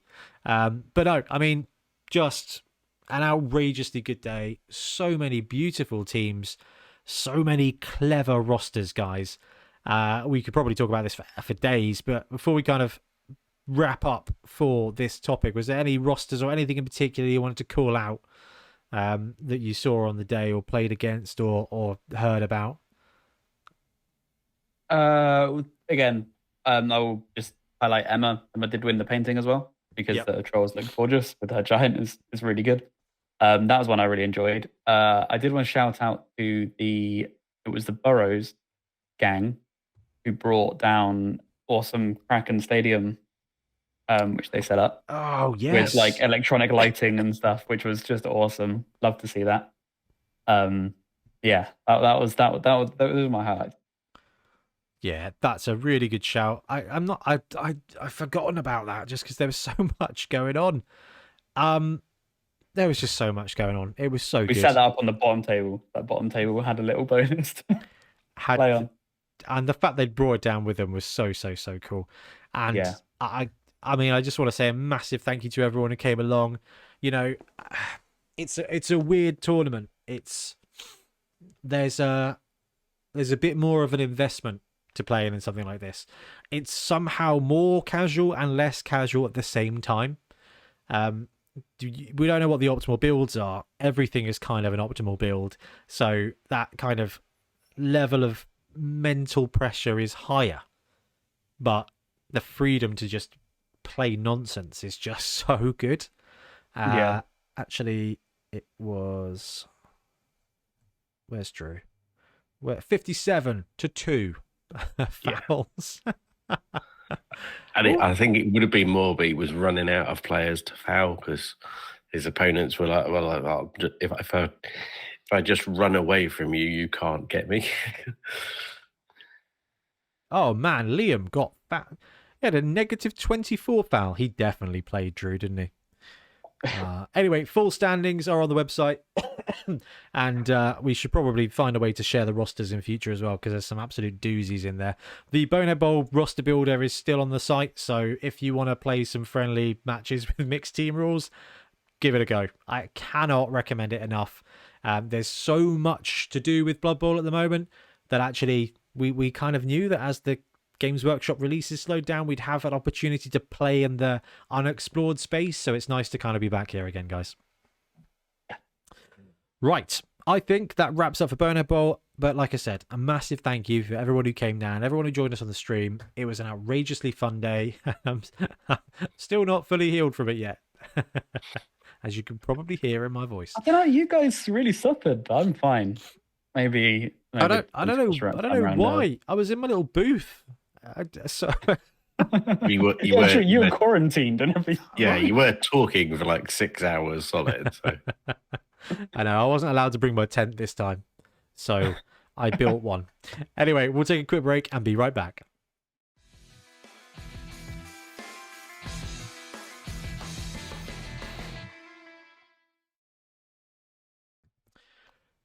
Okay, so the last topic that we're going to cover today is the initial impact of what we've seen for this week in Blood Bowl. Those two things being the FAQ and the new star players from the Almanac. Now, full read through of the FAQ, we've already published that to the feed, and the unboxing and full read through of the Almanac, that'll be on the feed as well. So if you want to just chill out for half an hour with a cup of tea and watch or listen to that, you can go do so. What we're going to do is we're going to have a conversation about some of the biggest takeaways, the biggest impacts from that. So kind of like a highlight show, I guess, of what's come from the FAQ.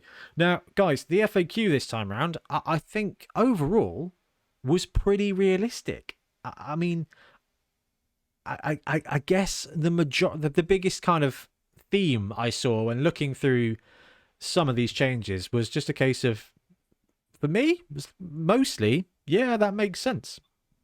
Yeah, lots of logic applied, and I think what was good, there's a few in there that we've worked through in terms of TOing of what would we rule here, because it's not clear, and I think nearly everyone was clarified as that's the sensible way to play, and therefore that's the way to play. And most of them are about order and timing and sequencing, but it's just good to have less things to argue about. I think the one that came to mind was like the Amazon one, right? With the hit and run.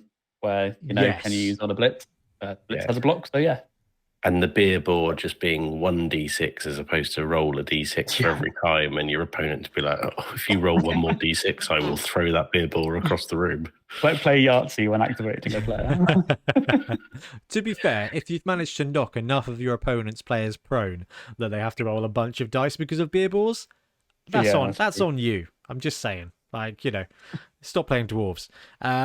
So... yeah, I mean, there's a bunch of good stuff in there. The sevens ones for me was a case of both of these bits here. So high kick and on the ball, can both of those events or skills end up with your guy in the no man's land and the neutral zone? Yes. And that's exactly how we played it. That's what we ruled it for SCA.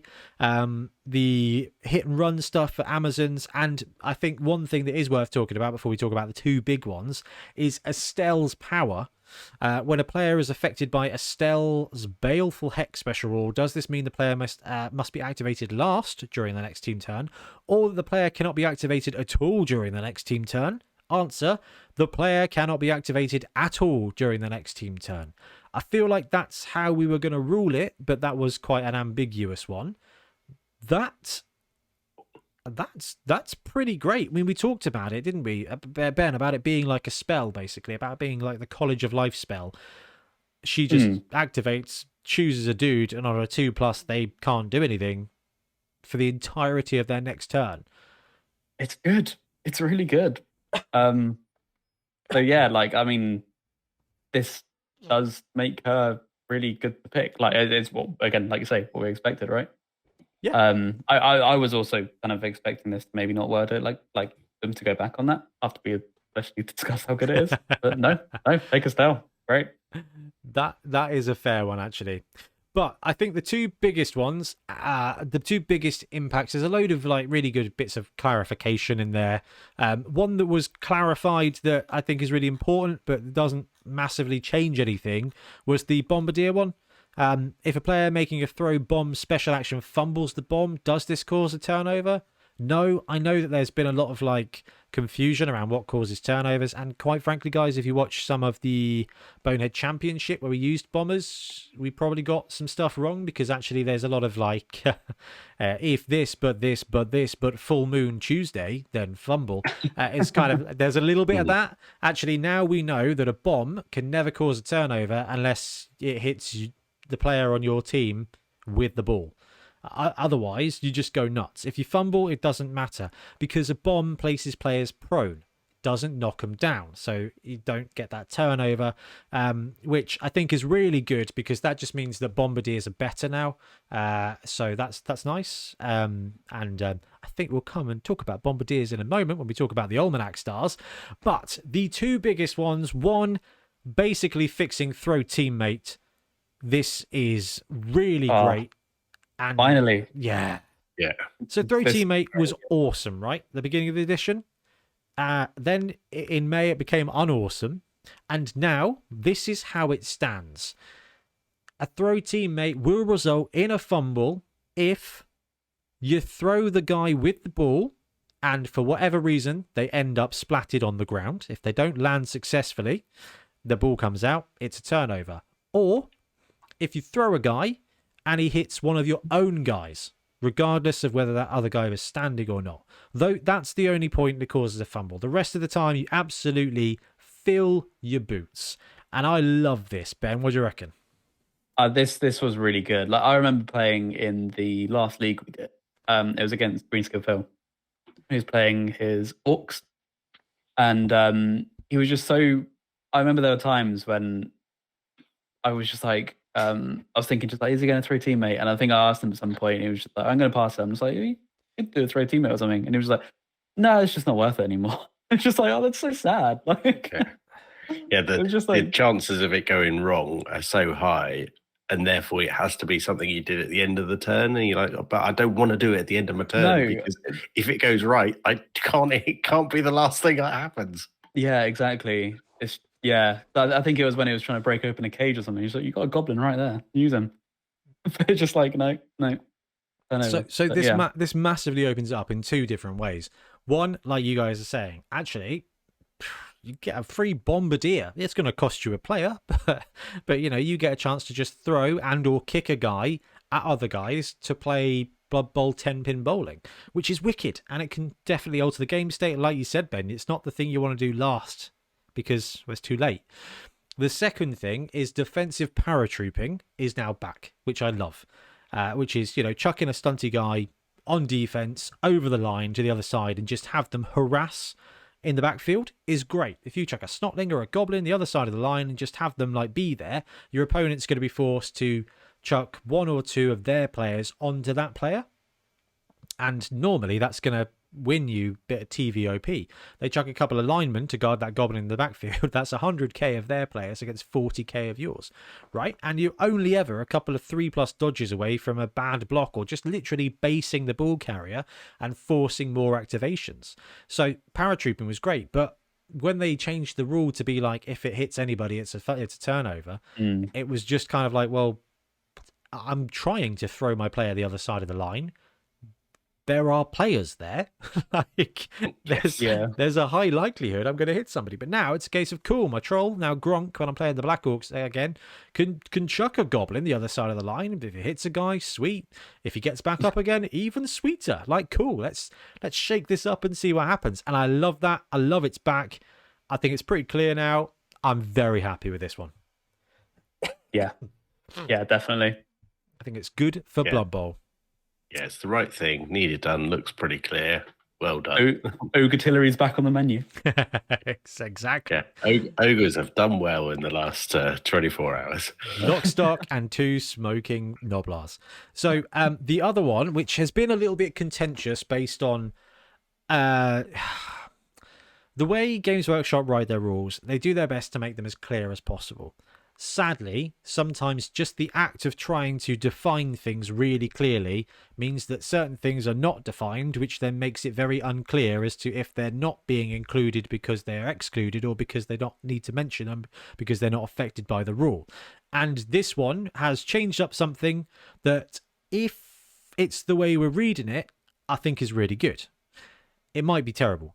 I don't think that's the case. But anyway, petty cash and treasury for leagues has been it's been changed. It's not a clarification, it's been changed. Replace section petty cash and section treasury on page 38 with the following. I'm not going to read it out, you can go through it. But basically, what this says is in a league match, the team with the highest team value gets the chance to buy stuff with their treasury. Then you total up their team value, including their purchases. And the difference is what the lower team gets in petty cash, which is basically how it was in the old edition, right? Yeah. The community has read into it because that third stage doesn't say can then spend petty cash and their treasury. People are thinking you can't spend your treasury at that. It doesn't. It just says they can spend this petty cash. It's a tough one, and there's definitely arguments one way or another. But I believe how it's supposed to be, what it's supposed to say here is you sit down with your league opponent. You go, right, Ben, you've got higher team value. Are you buying anything from your treasury? Yes, I'm buying a keg for 50k. Okay, sweet. So your team value was 1100, now it's 1150. My team value is 1 million. I get 150k petty cash. I want to play Hack Flem. I've got 60k in the treasury, 150k petty cash, 60k treasury. I'll take Hack Flem. Now my team value is 1210. Yours is 1150. You can't buy anything else. There's an underdog bonus now of 50k for you. You get a prayer to Nuffle. I get Hack Flem. I've spent 60k. You get a keg anyway. You spent 50k. And now we play Blood Bowl. I think that makes sense. Yeah. Which is, I'm very sure, how it's supposed to be. Now, it keeps that prayer to Nuffle thing relevant, right? The underdog bonus. So yeah. Now, Trips, compared to how it is now, do you think that's an improvement? What do you think that makes better? I think it's a vast improvement because that when you get to a certain TV or, more importantly, dedicated fans level, you can actually afford to buy a cheap bomber. Now there are several of them, pretty much for free within your winnings that you're going to get.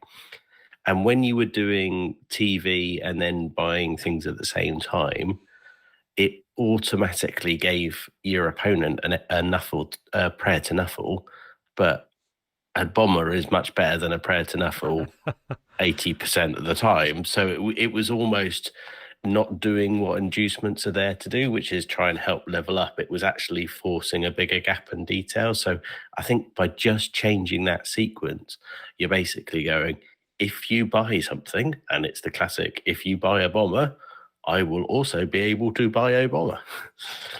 Yeah. Which I think is going to happen quite a lot. I'm anticipating that to happen a lot. I need to get a bomber. I think everyone needs to get a bomber now. Now, there's a few things that this new sequence could potentially make it worse. First of all, I think what you've called out is absolutely bang on the money, and we've just finished up another league, and there was a lot of that. I was personally one of those people because I had my Black Orc team, and you start with 6 Black Orcs and a Troll and some Goblins, and then you do is get another reroll, and then you really don't need to buy anything after that point. I had DF6 because I won a few games, and I was just farming cash every game, and I was like, well, I might as well just pay for bomber. And you go into any kind of game, and if your team's complete and you've got 50k, you just pay for bomber, and actually what's going to happen, you're going to get a roll on this chart that's going to do nothing. Like, really, it's really not going to do anything. So I like that it fixes that. There's a couple of, like, I think reasonably valid concerns in the community, which is a case of I believe it's referred to as scumming, which is just actually the last person to get to choose can just go crazy with the money and balance it out and just completely unbalance it. Like, I'm just going to spend 150k on top of my petty cash and get a wizard or do this as well, which I know is a big thing in Blood Bowl 2.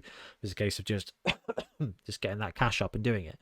So there's some elements there that I can see why people would be concerned, but I don't feel like that's much different to how it was before. It just means that now it's the team with the lower team value that's going to have the advantage. And from playing leagues for years with Blood Bowl, I'm normally the player who has the higher team value. And actually, I don't mind the underdog having the last advantage to pay their league money to get that thing. You know what? That's fine. Like that seems fair. And you can always play around it by keeping your own team value low. So if there's another catch-up mechanic in that it's going to encourage teams to keep their team value low in a league environment, that's going to be great for the players who are joining the league who've got low team value. And if you're in an environment where people are playing league for a long time, everybody's team value is going to kind of rise together. So it's going to keep that differential as a minimum. So I really do like that. But the second thing I wanted to mention is that in the star players part of the inducement section of the rulebook, it says it is possible for both teams to hire the services of the same star player. If this happens during a game that is part of a league, neither team can field the star player, but the star player will keep both hiring fees. This Wait, was that in the book?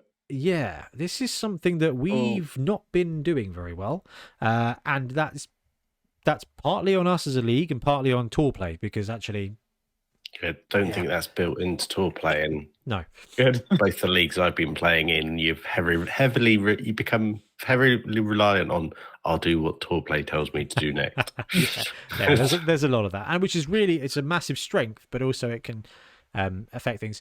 The downside, I've personally played a couple of bomber versus bomber matches, which has been fine, but what's being flagged up online, and I think is a reasonable challenge, is a case of you as the so you go into a match, you're the higher team value, you buy bomber out of cash, your opponent then gets the response to pay 50k to just cancel out bomber, which on the one hand is kind of like, yeah, all right, fine, but there's a different way of phrasing the argument, which is, I, as the higher team value, do not want you to use bomber, therefore I pay 50k and you can't use bomber.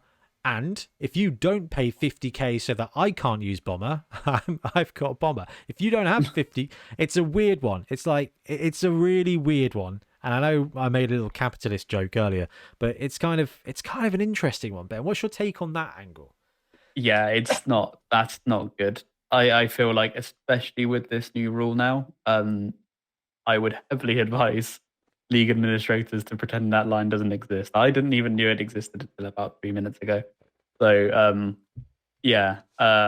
I think it'll completely go out of control. It gives the entire control to the overdog.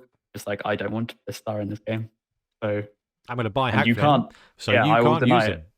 Yeah, exactly.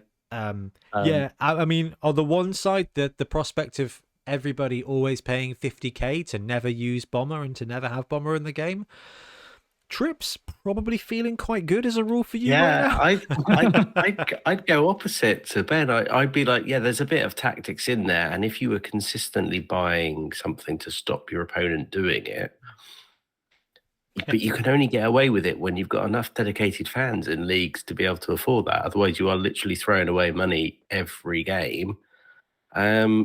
And there are other things you can do with your inducement money. You're still going to have whatever the pure TV gap is anyway for inducements. And there's been a few new stars and inducements in, and we've seen the deaths. If you use the death zone inducements as well, I think that helps. Yeah. There's a few. There's a few more there, and you can't counter as much. But I quite like the idea of not ending up with loads of stars on the pitch in a league game as well. So it stops you having a bomber off and detail and go back to you playing your league team rather than the stars you've collected. And I guess if the higher team value is paying 50k, then that's going to cause an extra 50k to be available for the underdog team. So in that regard, that money's always going to be there, I guess. Yeah, you can always counter. You can always go, fine, you bought whatever you bought, I will literally buy the same thing and cancel out. You've just thrown that money away. Yeah. I'll bring a biased ref, but that bomber doesn't stay. Yeah, actually, that's quite funny. So it's an interesting one. That's how I see it. That's how I read it. That's how I assume it's going to be applied, because it's just stupid for any other option. And sadly, that doesn't necessarily mean that that's not how it's supposed to be from Games Workshop. But that's how I'm reading it. That's how I assume our league will play it. Our leagues will play it, because it just makes sense, kind of ties into Blood Bowl 2. And it very much a case of, actually, while there are downsides to the new way of doing it, there were massive downsides to the old way of playing it. And we've just been through that, to a case of, oh, I get to roll 3 times on the prayer to Nuffle table. I think I'd rather just not waste the time. Like, right, well, this player that doesn't have Loner, that has a birthday between May and June, now has Mighty Blow +1 if you guess my middle name correctly. And I'm like, I don't want to do this. This is stupid. Like, let's skip this table. I had 3 in my final game, and I think I ignored 2 of them. Exactly. It's like, the final, and I'm running Black Orcs, and you get 2 SPP for every successful completion. I'm like, sweet, thank you. That's as good I as think a mine bribe. was you get an SPP if you surf players off the pitch. I'm so okay. I like the Prayers to Nuffle as an extra bit of fluff. As a balancing tool, it is garbage. Chuck me a desperate measure instead. Yeah, that's probably an interesting question then. So in your league final there, Ben, what would you have done differently if you had that as additional petty cash? An extra 150? Yeah, a wizard probably. I had one with me. Probably not the best way, but I could have also taken bribe or another reroll, or there's a lot of options. 150 is a lot. I'm loath to. I could have spent money and got a hack for them, but I wasn't doing that. What did you take in the final? I took.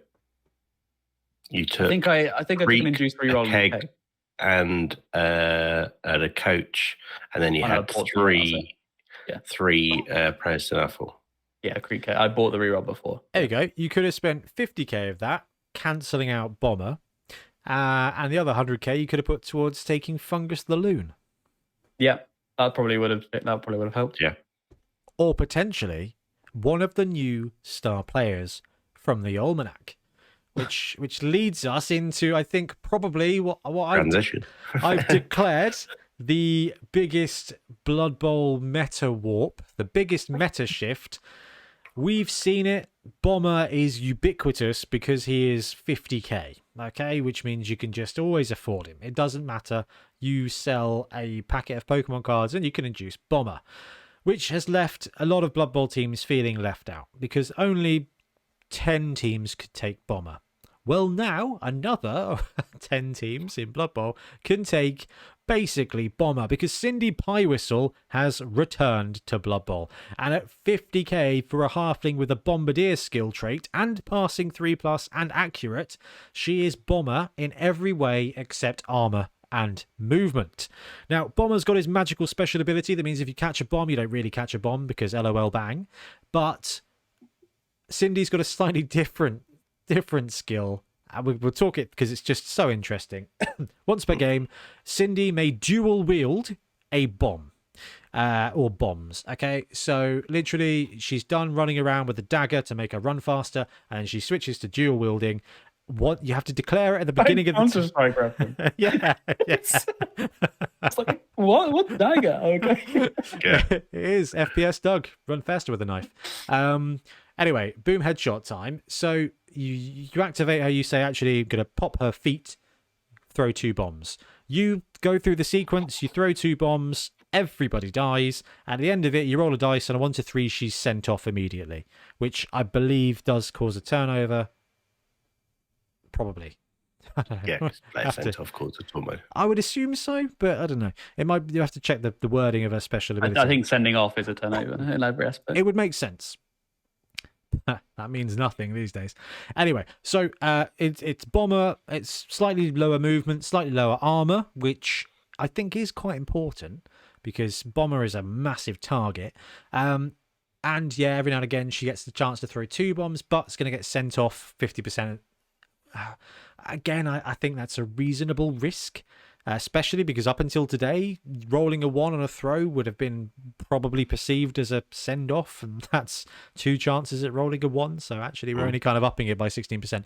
Anyway, the point here is that now Old World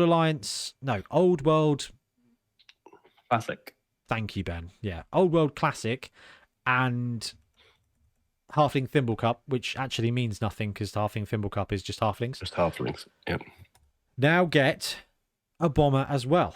And there's some pretty potent teams in there. You've got dwarves, you've got Norse, you've got OWA, you've got nobility, you've got humans. Do elves get it? No. They're not Old World Classic. They're elven super. Elves, undead, and chaos still don't have a bomber, but there's quite a few teams there that have been brought into the fold. Dwarf, human, ogre, halfling, imperial nobility, Old World Alliance, Norse, all now get access to a cheap bomber as well. And I think this is going to be a massive impact given everything we've seen from Dribble Snot. What are your thoughts, guys, on Bomb Bowl? But in the news section, I'm a little bit worried. I don't think they're gonna stay at 50k. I don't know where they're gonna go or when they're gonna go up, but I think they will. I don't think they're gonna stay at 50. I think it's just crazy. I think it's just we see bombers so much.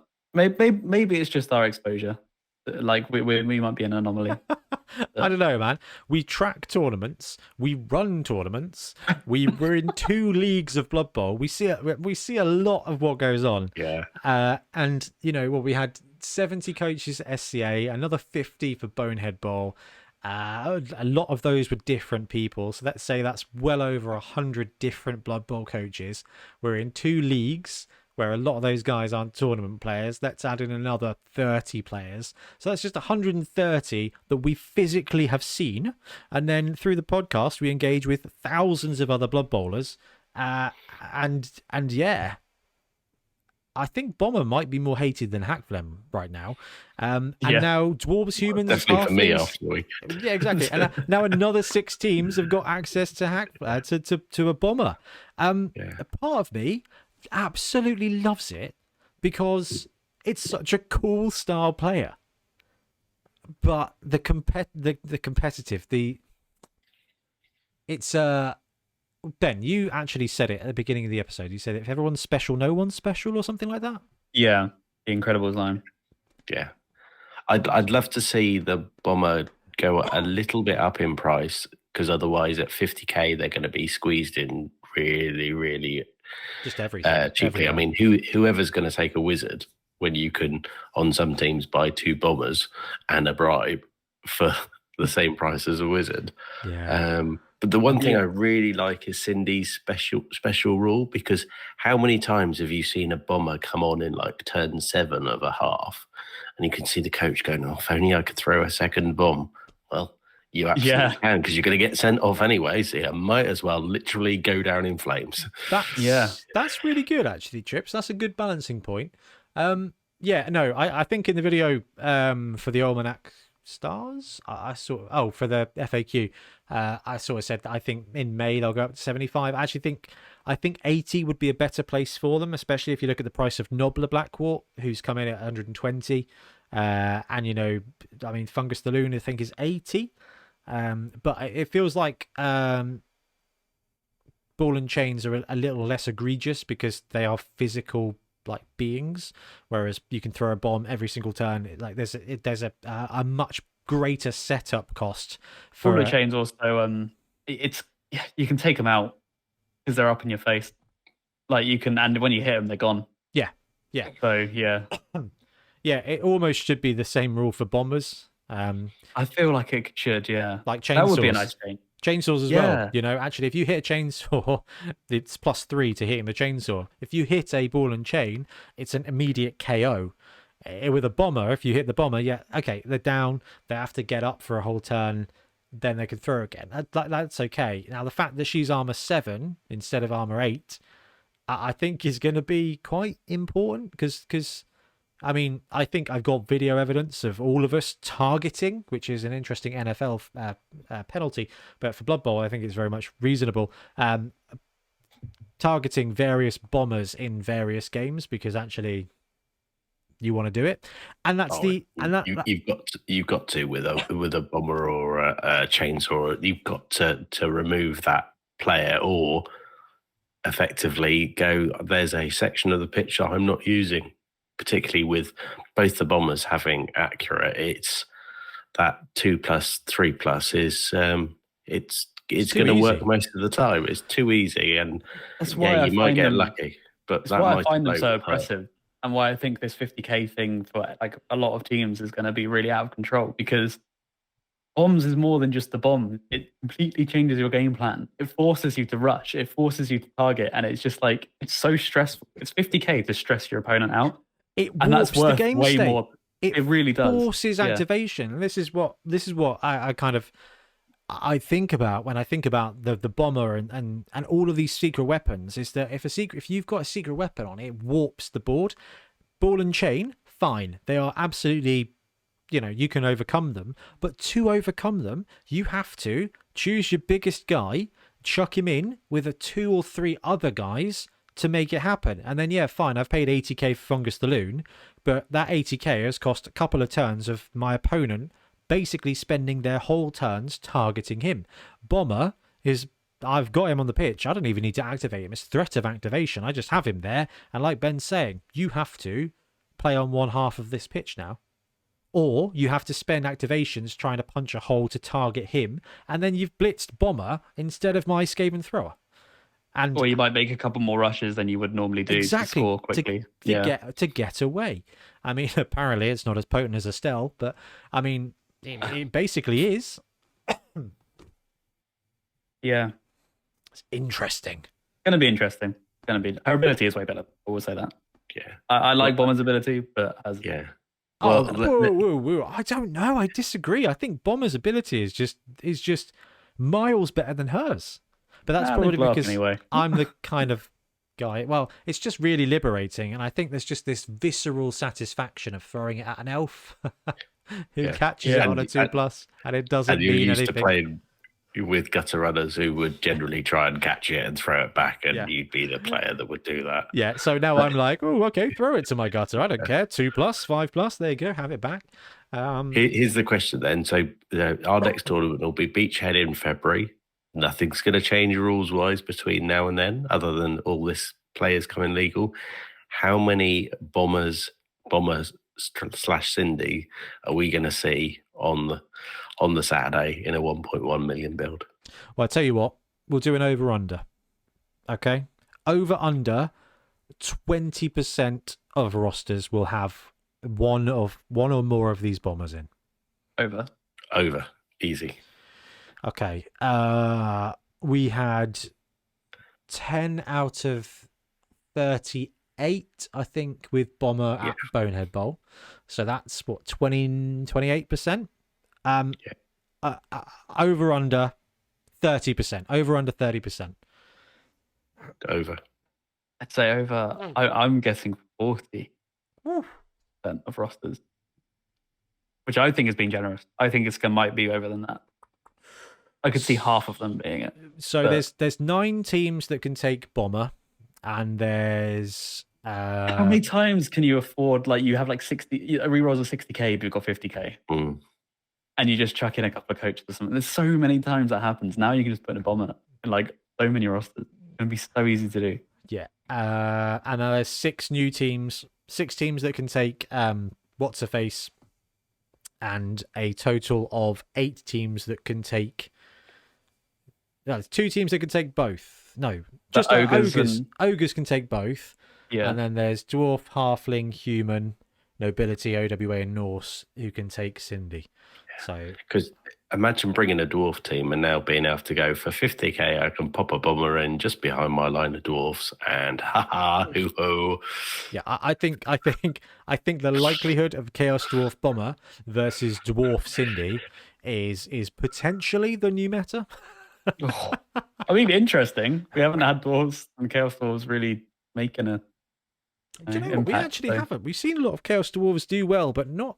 They don't seem ever so popular at our tournaments. I wonder if that's because I think our tournaments have got a lot of newer players and getting hold of like the fringe teams. It can be a bit of a Yeah, challenge. Maybe. Maybe that's what it is.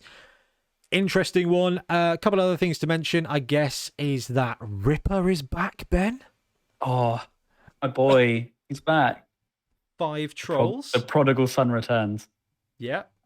He's Yeah. looking pretty good. He's got his special ability once per half.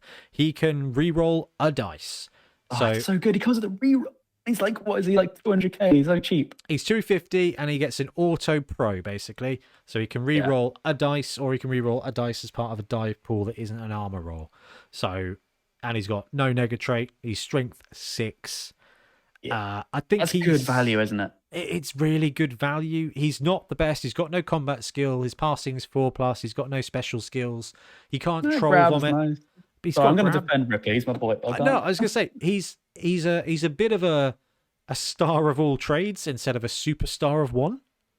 Yeah, well, he really helped the team's pro teammate. That's generally what I always use it for anyway. It's like Troll's pro teammate sucks because you have to roll like 13 dice and then they fail. But Ripper just does it, and that really helps. And then his strength 6 piece, like when you don't need to do that. I was going to say him being strength 6 is actually really a little bit underrated, I think. Yeah. He's a tree man that can do things, which is nice. So other stars that are notable, I mean, Nobbler coming back is okay. 120k for the chainsaw is, I mean, he's got blodge, fine, and he's got a special ability that means once per game he can chainsaw someone on the ground without fouling, which is pretty sweet. 120k is quite a lot, I think, for the chainsaw, but it's still the cheapest chainsaw that there is to chainsaw with, so that's not bad. Yeah, it's quite a lot, but it is a chainsaw, and if you roll well with a chainsaw, then it's literally creating 3 squares of space. And yeah, if you're painting red on your pitch, then you might want to bring lots of it. Puggy's back, who is a strength 3 blodge halfling, which is quite cool. We've got Vomit Face Bile Guts, the bloater that is average.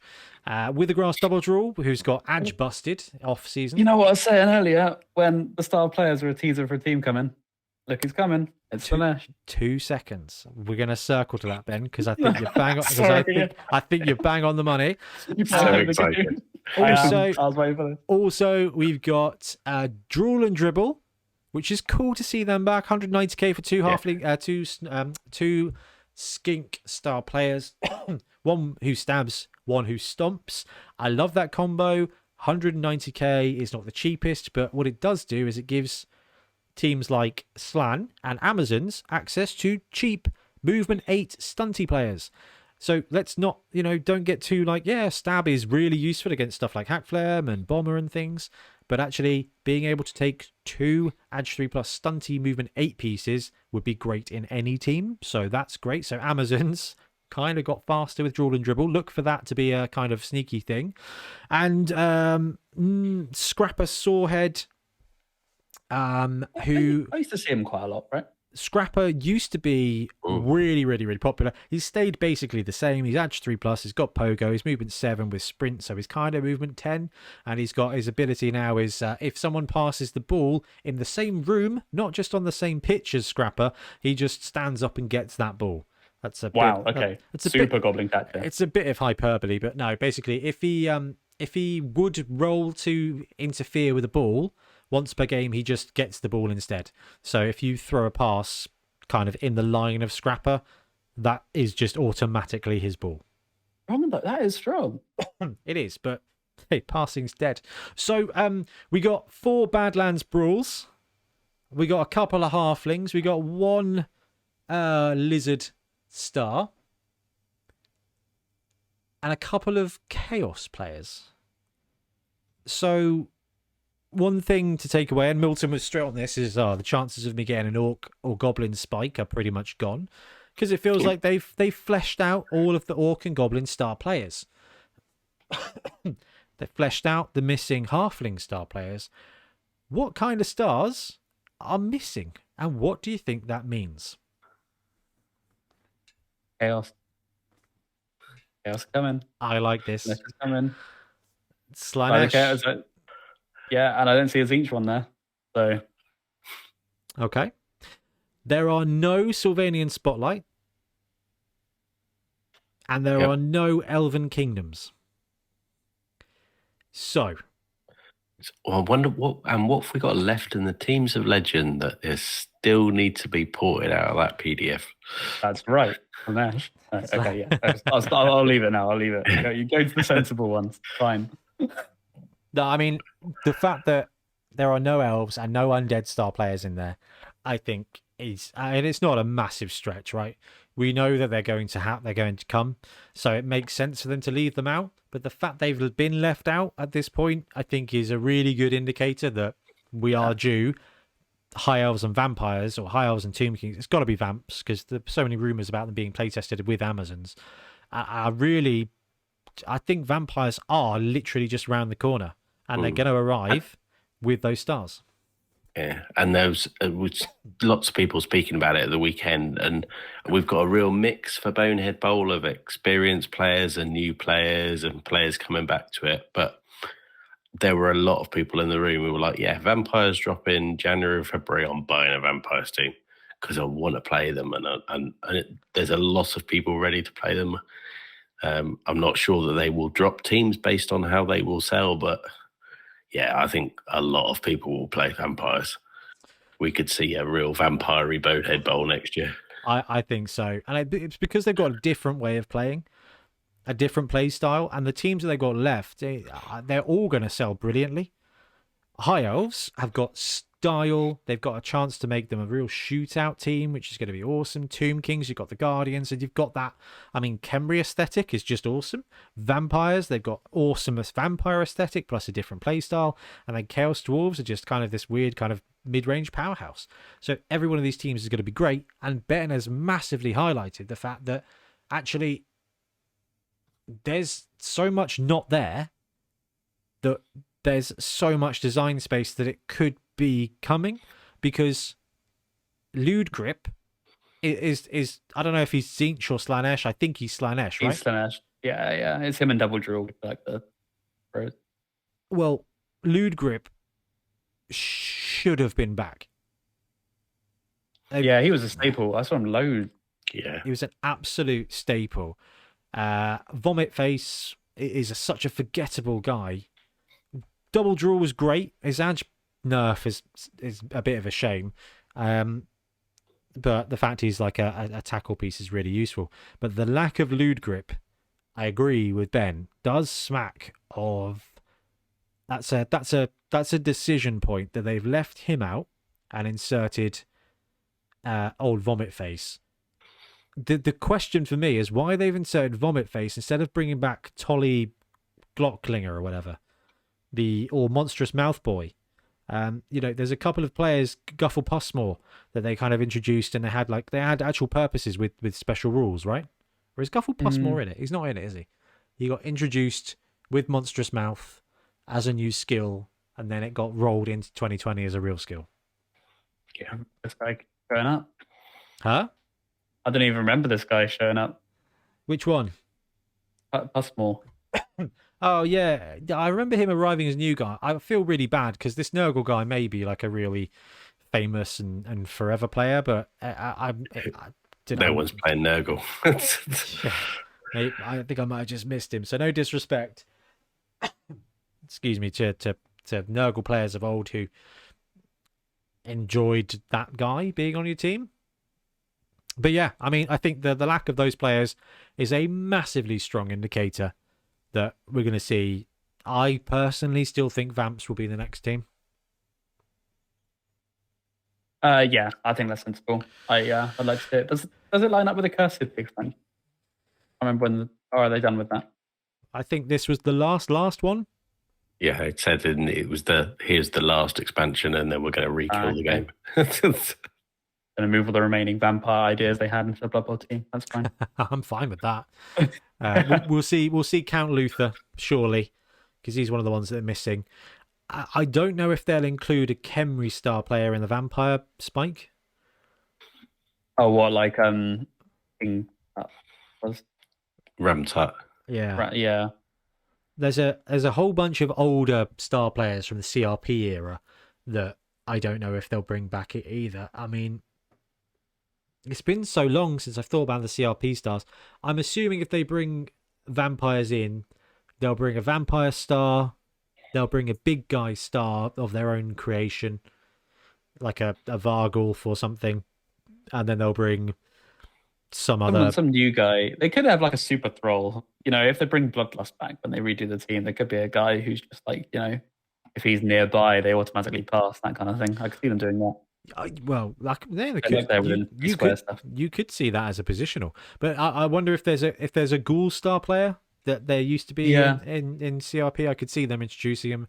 I mean, there's a lot of stuff they could do, but just the complete lack of Sylvanian spotlight or Elven Kingdoms here. You know, it does feel like they're like, well, let's save all of that for next, and let's just backfill Badlands Brawls, because they've basically completed this now. That's not fair. There's always more stars to go back and find. For example, we're missing old Miggs, the Masher, the Squig player, because they're saving him for the Squig team. Just saying.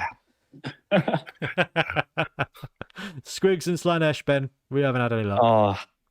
One day it'll be just like, yes, we called it. Gonna need to brew up, I think, new predictions for an episode in the next month, I guess, aren't we, guys? Yeah. Having a 0 for 2 success rate at this point. Broken clocks, right? At least we know next year not to go, oh yeah, which of the 3 teams will be released? It'll be like, yeah. Over under. Yeah. Not so good. Anyway, guys, I think that's the biggest impacts that have happened in Blood Bowl over the last month. And like I said, a massive thank you to everyone who came to our last tournament. Had a really good time, hopefully.